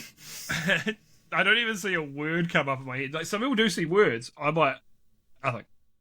No, you see the words. Wolverine, get me a cheese pizza. No, you just see the words. It was good. It's like, yeah, it was good. Just every time. Yeah. Like, really, Jimmy Neutron Brain Blast, and all I can think of, it was good. Yeah. So that was Hideo Kojima. I've got two Nintendo ones to talk about. So yeah, Nintendo with this Power Word as I wrote there. Great. I love calling myself out for just typoing shit. I can't help it. So Nintendo they were like, Power Word are having to remove the gliding on the powers, and like, oh, you can now do it on just a glider again. Yeah, but you have to have it equipped. Power Wheel showed that in a trailer 6 months before Nintendo had a patent on that. And I'm like, man, Nintendo, you're kind of fucking slimy, bro. I'm still buying a Switch 2 day one because I'm an idiot, but you're slimy, man. I know Power Wheel does have some rip-off stuff of Pokemon. It absolutely does. You can't really deny it, but Nintendo's just trying to fuck them on everything now. It's like, you're not going to be able to summon your dudes by throwing them out of a ball. They're just going to appear beside you because Nintendo's like, hey, we've got a patent on patching monsters in an orb. And you're like, oh, well, you know, it kind of is. Dude, they should just make it a cube. You just got cubes. And or just a triangle. Yours is a sphere, bro. We got cubes over here. Count them, bro. 6 sides, baby. We ain't doing anything the same as you. And I actually think a cube would look cool. You know how like a Rubik's Cube, you know how when you catch Pokeball and it does the whole rocking back and forth and then goes, beep. The way that you can tell that you've captured summons, the Rubik's Cube just like solves itself. And then when it's solved, it's solved, and that's when you've caught it. That's a fucking cool idea. Write that down. In the dock. I actually do think that sounds really cool. So yeah, it's just Nintendo being kind of slimy, but like I say, I think Power World were really flying pretty close to the sun. Not on their mounts anymore, though. Now you're doing that on a glider. But they did kind of fly a bit close to the sun. So I think Nintendo's trying to get them for anything they can because, you know, they were toeing the line for sure. Yeah. The next Nintendo one is their end user licensing agreement, boy. EULA, and most of it's the same. But one of the things in there is like, if you break our end user licensing agreement, we can just brick your console. We can just stop it from working completely. We can push a download to it and just fuck it. And will they utilize this? Maybe not. And maybe it'll only be for people it's like, we know you're emulating or we know you're pirating stuff or whatever, right? But I don't like the idea of giving them this much power. Like, or what if they suspect you're doing something they don't like? You're not even doing it, and they could just brick your fucking console you spent. Here it's $800, and that's an $800 paperweight. Like, I don't like that at all. And Neither. They're trying to protect their intellectual property and so on. And like I say, who knows if they're going to do it? There's all sorts of stuff. Like there was a thing in an old iTunes thing that said you were agreeing to not use iTunes for chemical warfare. Like, of course I wasn't going to do it, but now I know I can't. Like, thank God for that, Apple. There's all sorts of shit like that in T's and C's, but I just don't like giving Nintendo too much power. Or I don't like giving that power to anyone. Because it's basically you spend your hard-earned money on a new console that you own it, but there are conditions to that ownership. And the conditions are, hey, don't mod it to any capacity, so that means no homebrewing on it.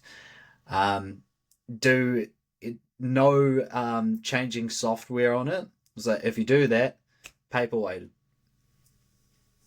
It's what's cool about having like a ROG Ally and stuff like, yeah, if you want to put Linux on it, bro, just do it. Like, should you? I wouldn't, but you can. And I like that stuff. It's like, look, if you fuck your Windows installation, that's on you, bro. Do what you want. The whole like the EULA about the Nintendo to a lesser degree, like it's like, but I bought it. I can do what I like. Do you remember the whole Skullgirls controversy? Yeah, what I remember it, but refresh my memory, Stephen. So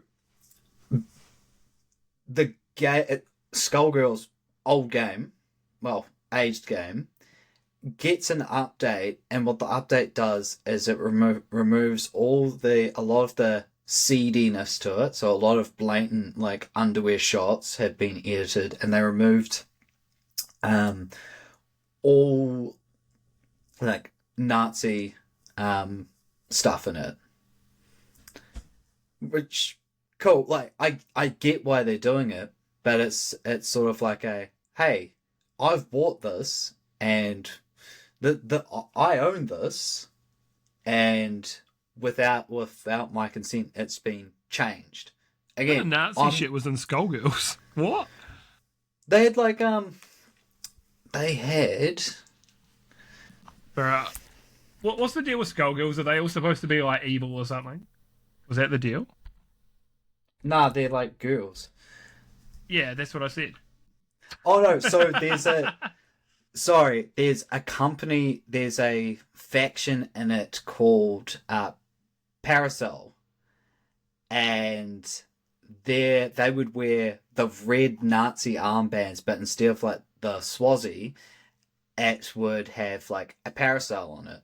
So in this update, they've like removed or toned down all the like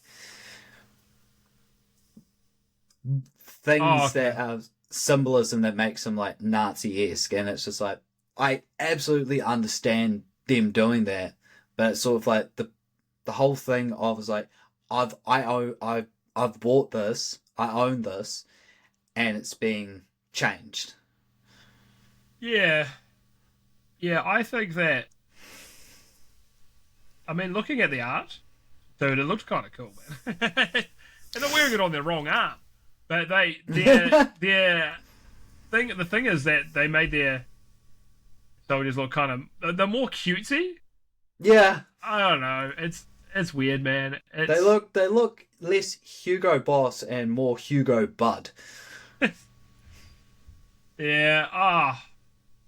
I'm in two minds about it. I feel like it's weird to make these characters that are like very clearly Nazi inspired as well in a game, but it's even weirder to then years and years later backtrack on it. You know what I mean? It just becomes like a Streisand effect. Like people are more aware of that now because of that. But I sort of want to loop that into the whole Nintendo thing. And it's just like you've bought something. This, like, on paper should be yours, and it's like, but you know, that was changed. I even feel a little differently about it when it comes to a game versus hardware, right? Because hardware is a physical thing you own, but a game is still, even if you own a physical copy, it's still a software license on a disc or whatever, right? It's a little different, but it's similar. It's still like, I bought this because this is what I wanted, and then they're like, no, we're going to change this. Now it's not something you wanted. And maybe that's something that happens sometimes with, like, on a live service or something, but Skullgirls was not a live service. And I know it's visuals that have changed, but it is kind of weird still. And how long was that after the game was out? Like, wasn't it years and years? Years. Yeah, but hearing about these upskirt shots, no wonder our old mate Gammy was a big fan of Skullgirls. It does make sense. They're greasy son of a bitch. So yeah, again, not as big as the whole Nintendo thing, but it's more of the, you know, hey, you own this, but, you know, can be changed, or it comes with conditions. Absolutely. I feel like it's just part of living in the modern era. Everything comes with that, eh? Like, it's just how it is. I'm sure there's shit like that and iPhone, like Apple's EULA and stuff as well, but, you know, we can't have any fun anymore, Stephen. Nah. The early 2000s was the golden era. Yeah, I stand by that, man. Yeah, we're not just old now. That's not it. No, not at all. No. It's the kids that are wrong. So Fortnite is back on the Apple App Store after 1,741 days. Crazy. Yeah, that's right. Because there was a big debacle. Lawsuits with Apple and Epic Games, and it's been going on for a long time. Epic Games were like, you know what? Hey, you can completely bypass spending money on the Apple Store by going to our website and doing that. And they just kept getting everyone to go off the Apple Store, so Apple didn't make any money. And then it's become a whole thing. My understanding of it, which is very limited and should be taken with a grain of salt, was that Epic has lost out on most of these things with these lawsuits, but they've had some very, very small victories, and it might help change the face of gaming on mobile platforms and things, which would be cool. So we will see what comes of this. I think it's good that it's back. Not a Fortnite guy, but I think as well it's interesting with these walled gardens. Like you don't have another. Like with Android, yeah, you can get third-party app stores, but they are kind of shithouse, to be quite honest. But you actually do have other options. Mm-hmm. On Apple, you don't. It's just like, well, either you install things from our app store or you don't install things at all. That's all there is to it. So I don't like how limiting they are with that and how much like they can rule with an iron fist with it. Like, look at all the options you have on PC, right?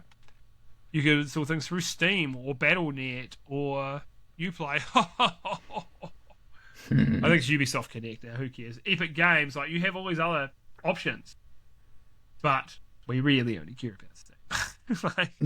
The Game Pass launcher. Well, I won't buy the games through there. I actually own one DLC though. Got it for World War Z because it was on Game Pass, and I wanted to play a DLC. So, you know, they got some more money out of me. Do you reckon they could do a thing? Might have talked to you about this before, but you know what RetroArch is, right? Yeah. Yeah. RetroArch, but just for PC launches. I think GOG already kind of does something with that. So that's another one. There you go, GOG. But I don't have many games on these other platforms. There's probably only one game I want on Steam that I've got on the Epic Store, and that's Ashen.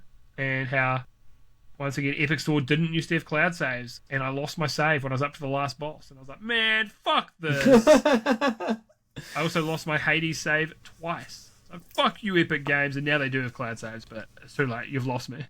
Yeah. Steam Unlucky. I've had cloud saves on Steam for so long, and I was like, oh man, what are you doing? That's not very epic of you.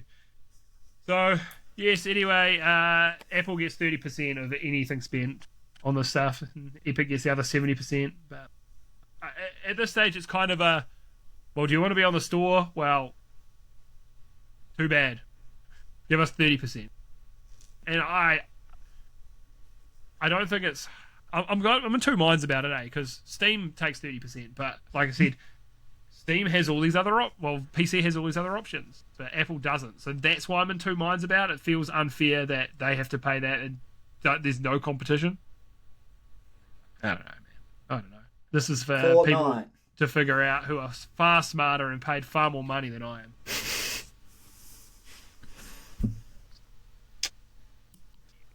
I want to talk real briefly about, and I think we'll do one.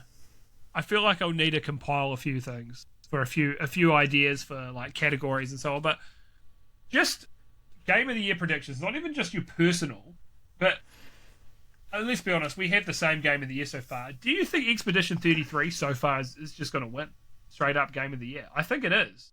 I really do believe it will. I think it's going to clean up. I think it's going to win a bunch of awards as well. Like, I could see it winning soundtrack. I could see it winning like best narrative. Maybe even art direction. Some people didn't like the art style, but I thought the game looked stunning. I liked it. Yeah.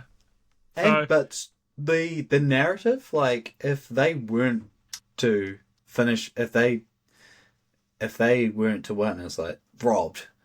Because without spoiling, what a compelling and interesting way to take a story of that subject matter. Yeah, absolutely. It's the game is so truly exceptional, and the story is just so compelling. Everyone I know who's played it is like, I don't care if you are you going to play this game? No. Well, in case you do, if there's a 0.1% chance you do, I'm not going to tell you anything about the story, because I cannot spoil this for you because it's too fucking good. Like, everyone is like that with this game. Nobody wants to spoil anything for anyone that I know. Because so many games is like, oh, do you care about hearing what happens in the game? Oh yeah, just tell me. You know, sometimes you're like, just spoil it for me, whatever. I was like, I would not spoil this for someone, even if they told me to. I'm like, no. I've asked like numerous of people, just because I think he's a fun character. I remember asking Script, I was like, what is your opinion on this character? They're not a party member. And they're like, I love him. He's the best. He's so good. Would it be a spoiler if I said his name? I go and say it. Iske. Yeah. Everyone's just like, I love him. He's great. To me, he's Majin Buu if he read like poetry and philosophy and just didn't like fighting. I love that the character makes sense why they are the way they are once you get to the end of the game as well. Like, it makes complete sense. Of that whole thing. I also like it with some of the character interactions. He'll just be like, do you need a hug? And the character's like, I would like a hug, yes, please. Yeah, like every time they're like, oh, yeah. No, it's peak. I really do think it's going to clean up this year. And the year, dude, we've still got half the year left to go. So something really could come out of nowhere and clean up. And, you know, I think Monster Hunter Wilds, like, people were pretty hot on it for a while, but then it kind of, like, you know, it was for a month or two and then it died down. I haven't heard anyone talk about it since, you know. Didn't have the same staying power as World did. No. And I hear, like, people saying, oh, it's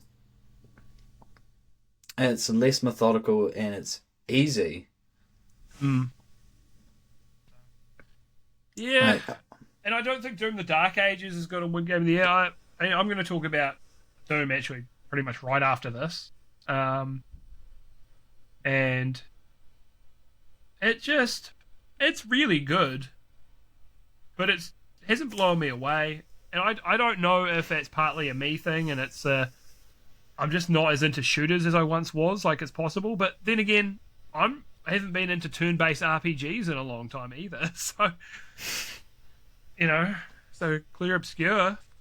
It's just, I think it is just truly exceptional, and I think it really opens up a door for more of these Western turn-based RPGs as well. Like, and once again, people are like, what about Baldur's Gate? It's a different type of turn-based game, I feel more of a like sort of strategy turn based. It's like, a CRPG, right? That's what it is. It's like classic RPG. Like, it is different. It is turn-based, but when you say turn-based, we're talking about four bros in a line. Yeah, three to four dudes standing in a line. That's what we mean. My favorite kind. And I love not an RPG as such, but it kind of, in a way, Baldur's Gate kind of has a little bit of this, but like XCOM, right? That tactics style. Baldur's Gate kind of has a little bit of that too, but it is different. It's not like grid based as such, like a cover thing, and then it's way more in depth. Yeah, we will have to see what comes out, but right now I don't think anything's close to dethroning it. Any more thoughts from you, Stephen? In general, not just about the game, just any more thoughts? Have you anything going on in that noggin? Clear Obscure is just such a good game. Yeah. I was just hoping though you'd be like, anything else going on in your noggin? No.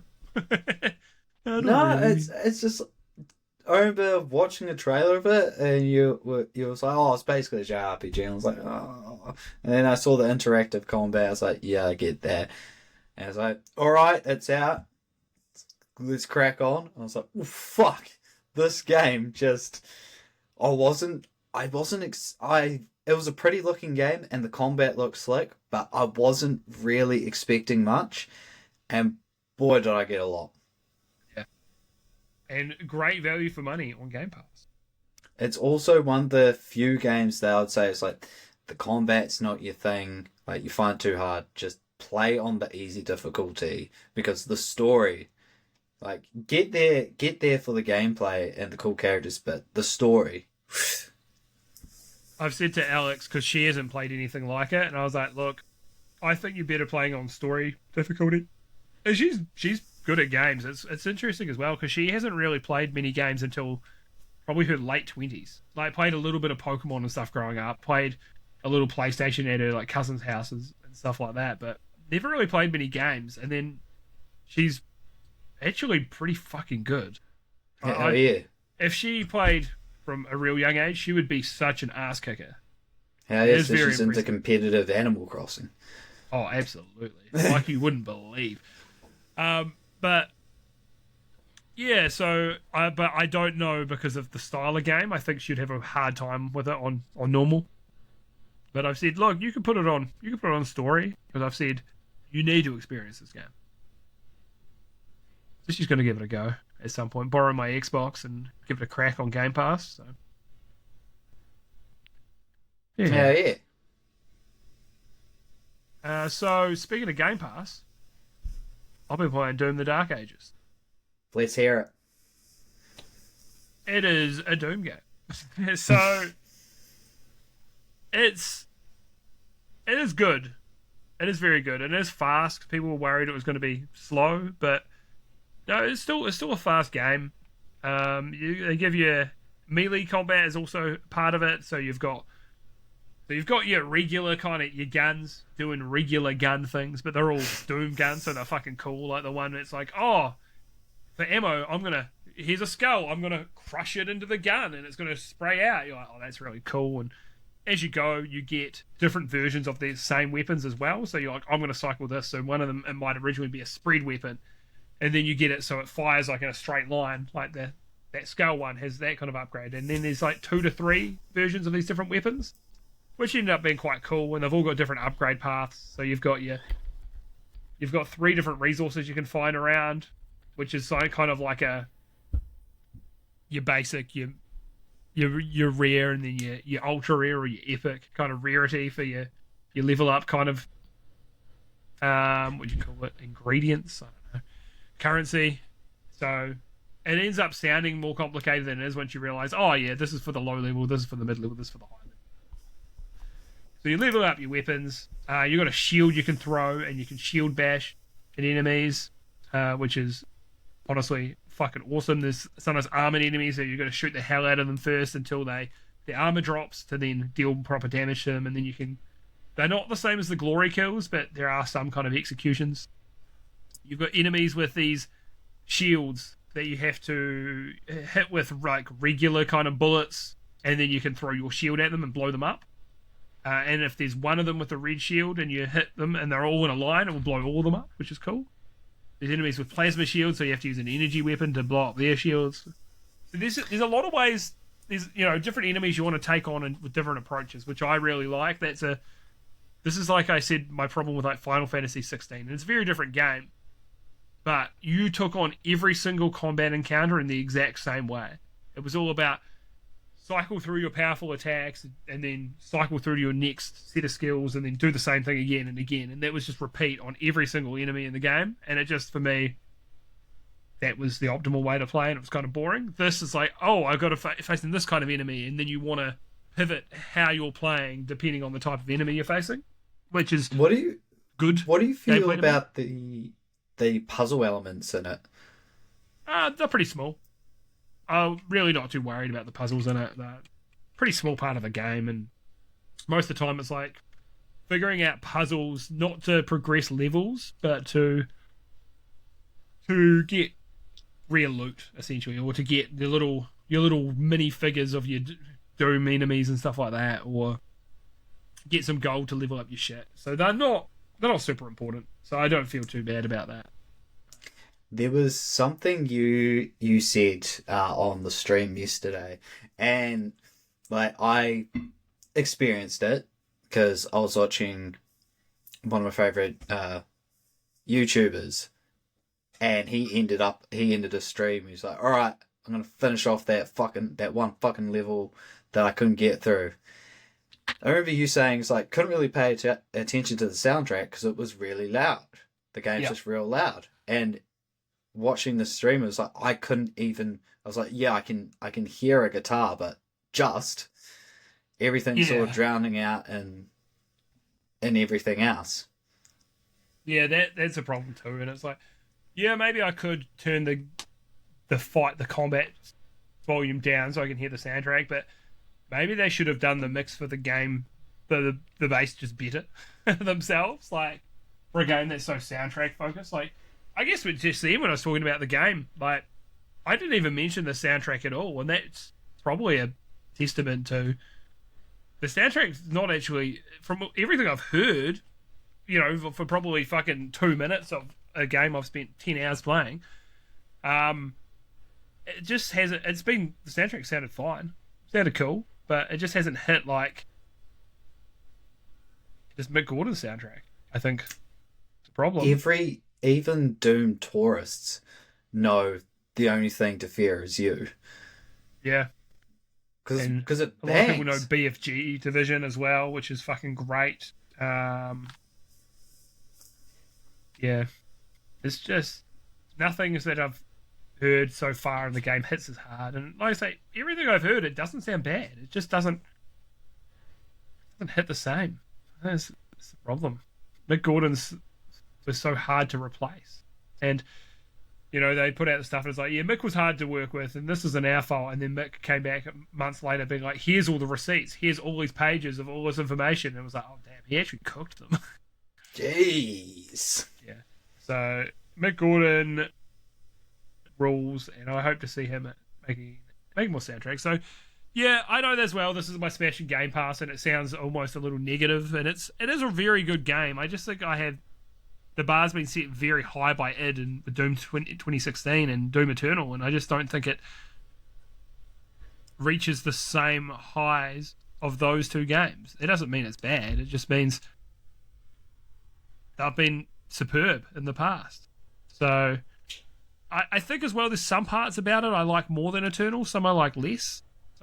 And the levels and stuff, they're actually really big levels, and sometimes I'm like, man, I wish these levels were actually a little shorter. I'm glad there's no hub world like there was in Eternal, even though the hub world is actually not terrible. It's kind of cool. There's some nice Easter eggs and stuff in there, but the story of this game, it takes itself really seriously, but the story's kind of shit. And I don't care about story in Doom, but I think if it, when it, like 2016, it didn't take itself that seriously, and that was fucking great.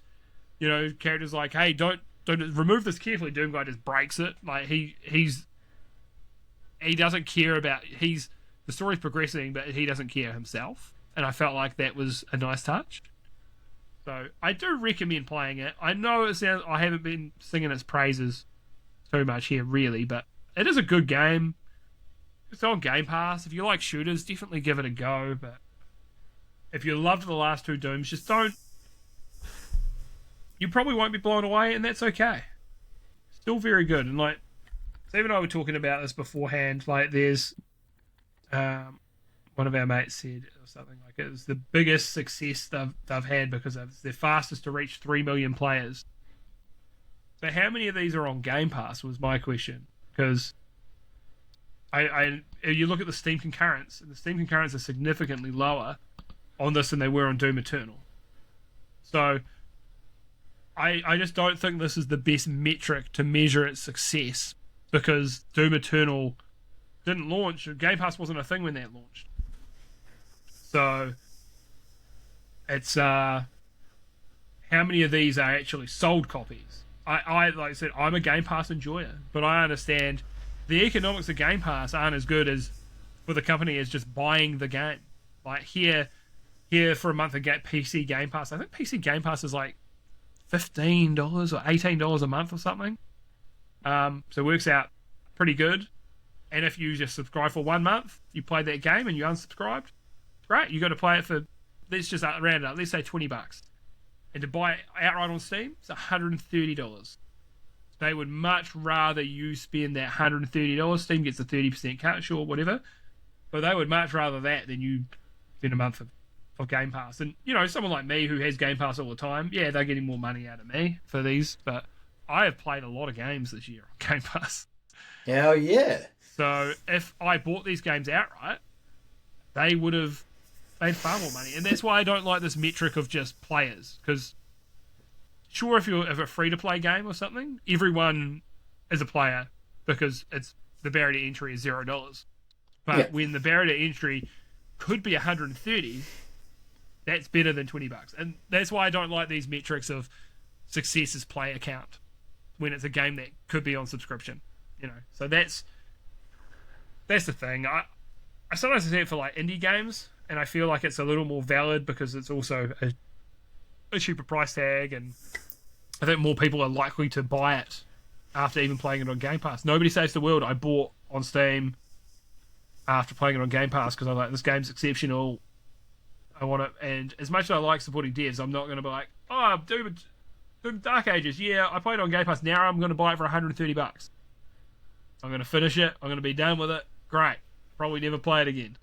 And that doesn't say anything about the quality of the game, because I never played Doom 2016 or Doom Eternal again after finishing them, and I paid full price for those.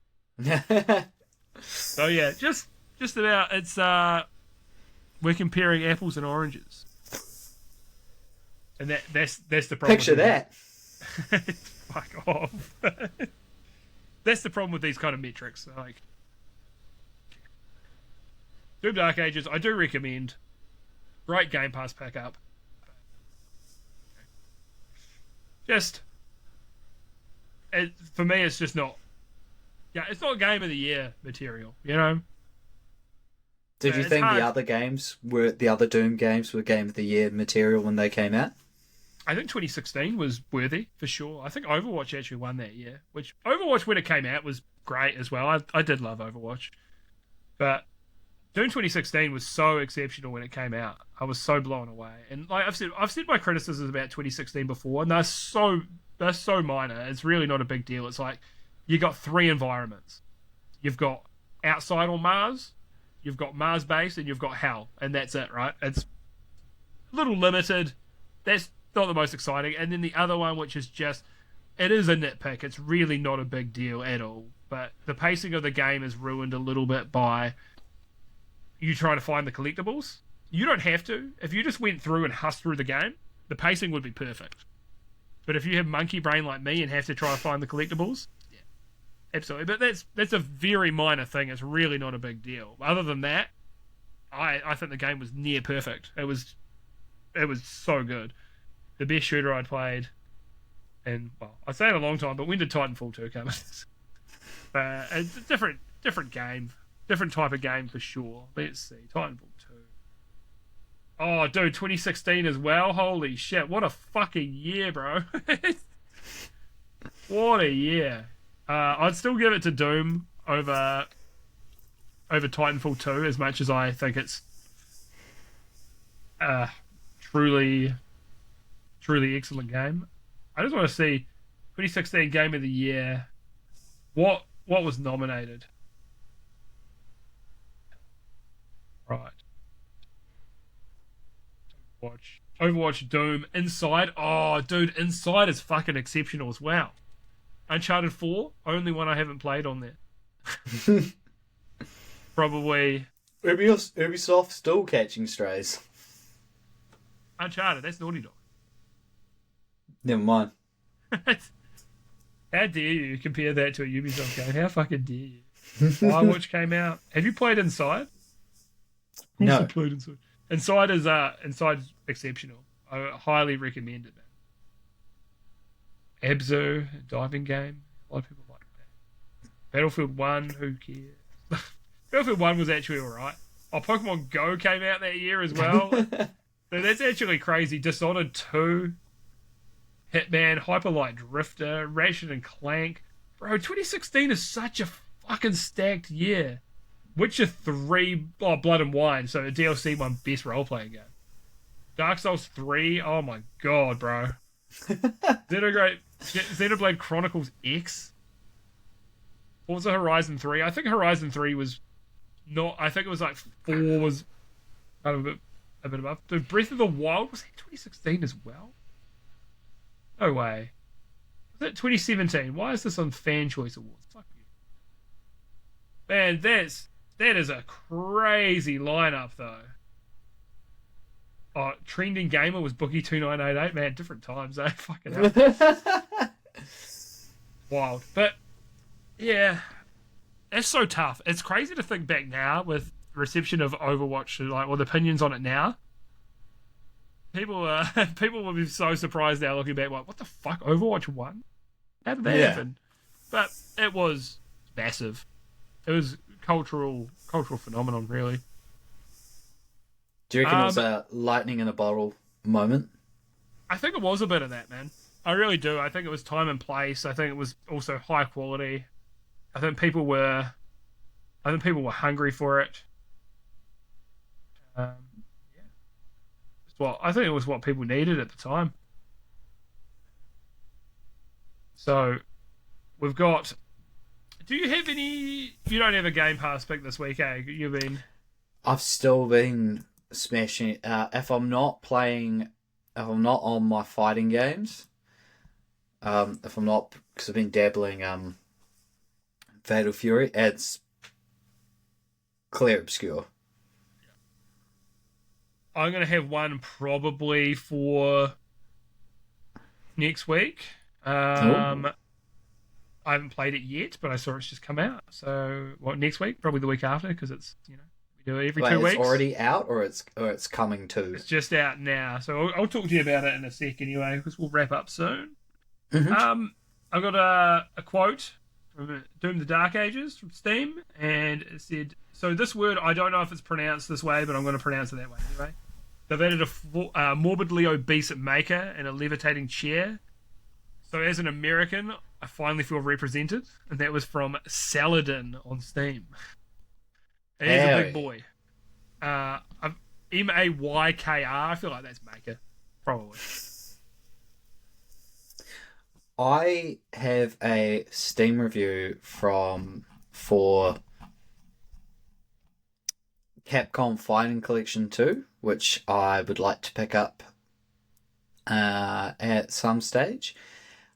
So when the Marvel vs. Capcom 2, the Marvel vs. Capcom collection came out, Justin Wong was wrecking people, even getting the game across so many consoles so he could wreck, under the name Wazler. So it seems he's been up to his bullshit and Capcom Fighting Collection 2, as with this review from Professor Beef. I woke up and thank God that the Wazler doesn't want my job, girl, or family, because I have zero doubt he'll take them from me if he so desired. And the thing is, I'm reading some of these, I'm scrolling through these reviews, and Wazler gets mentioned a lot. So Justin Wong's up to his bullshit, and happy for him. Yeah, Justin Wong's such a legend, man. We were talking about this a little before we started recording, and it was just about people forget because people just see what's the number of that Evo moment. Do you remember the number as well? I bet if I Google it, but if I type Evo moment or Evo M, it'll just come up. Evo moment 37. Right.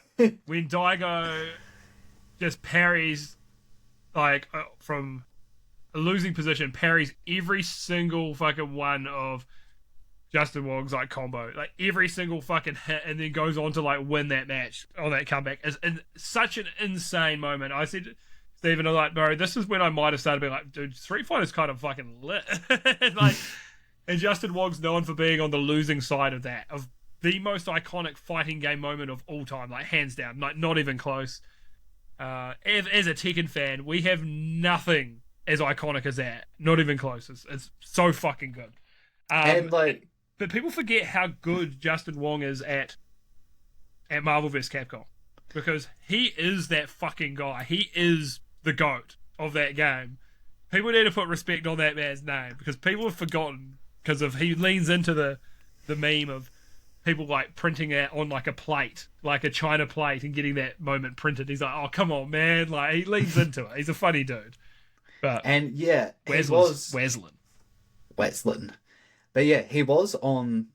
Well, he lost to Daigo, but let's not forget, if Daigo misread or didn't parry one of those kicks of Chun-Li's critical art, Daigo was near down to the pixel.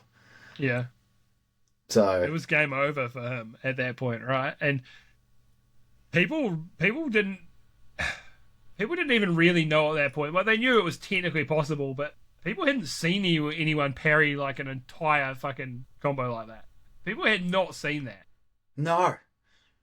So, especially how many you'd have to. The thing I found when I can parry in Street Fighter 3, I can't do it. I wouldn't be able to parry a full combo, because even parrying Ryu's Shinku Hadouken is there's a rhythm to this parry. The timing is really harsh. You have to be so elite to do it. And especially back then, people have gotten better and better. So you see people now, they have training things in some of the new Street Fighter games, and people will just, one of the challenges is to parry that whole thing. So people are better at it now, but doing that in tournament, live in front of a crowd and all of that is so insane. It's still so impressive. Oh, what I just talking about Street Fighter has just reminded me of one thing. So we've got Elena coming out in Street Fighter 6 to close off season 3? Season 2. And they're going to be changing the way that the parry works. So, if you hold to parry, you press 2 buttons down or a trigger, and it's as the moment hits, that was what will give you the slowdown effect. So they're going to be changing that, so you're going to have to be holding back, like as in a block, in the direction of the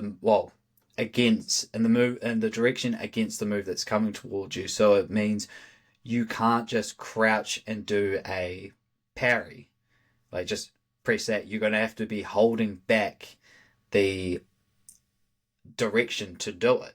Like okay. you'll still get like a perfect parry, but you won't get the slow down effect like you would. That's only going to be reserved for if you're holding back blocking while parrying. Okay, interesting.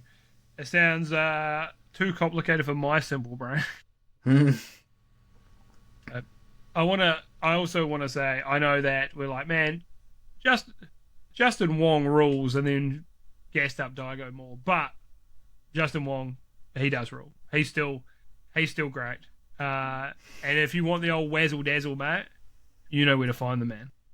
I read something, he puts the fun in the word refund. If people log on, they get the wazzle dazzle, they refund. Yeah. But again, it's good to see him that he's back up to his mischief. We love to see a king out here winning. Yeah. All right, well, that's going to do it for this episode. So if you made it to the end, leave a comment saying $10 baggy. Just $10 baggy, mate. Just $10 bump? Oh, was it $10 bump, bro? It was $10 bump. $10 bump. Fuck. $10 bump. Fucked up. It was only yesterday and I've forgotten. $10 bump. Leave a comment down below saying $10 bump, question mark. It was pinned in the chat. Leave it down there, mate, in the comments. I want to see some $10 bumps. At least one. We know one person may leave it. $10 bump. I feel like this could be a fun thing for us to start leaving. Leave a little thing or post something in the middle to be like, hey, leave a comment saying this. We want to see if you listen. Specifically, scriptlet. Please don't comment while you're driving, though. Yeah, don't comment while you're driving. Because we don't want you to crash and die, because then we have to find a fourth for the stream, and that's really difficult. Yeah. And I value your friendship. Yeah. But most importantly, the stream. Yeah. No, but $10 bump down below. Anyway, thanks for putting up with this nonsense, and we'll catch you on the next one. We'll catch you on the next one. Bye. Bye.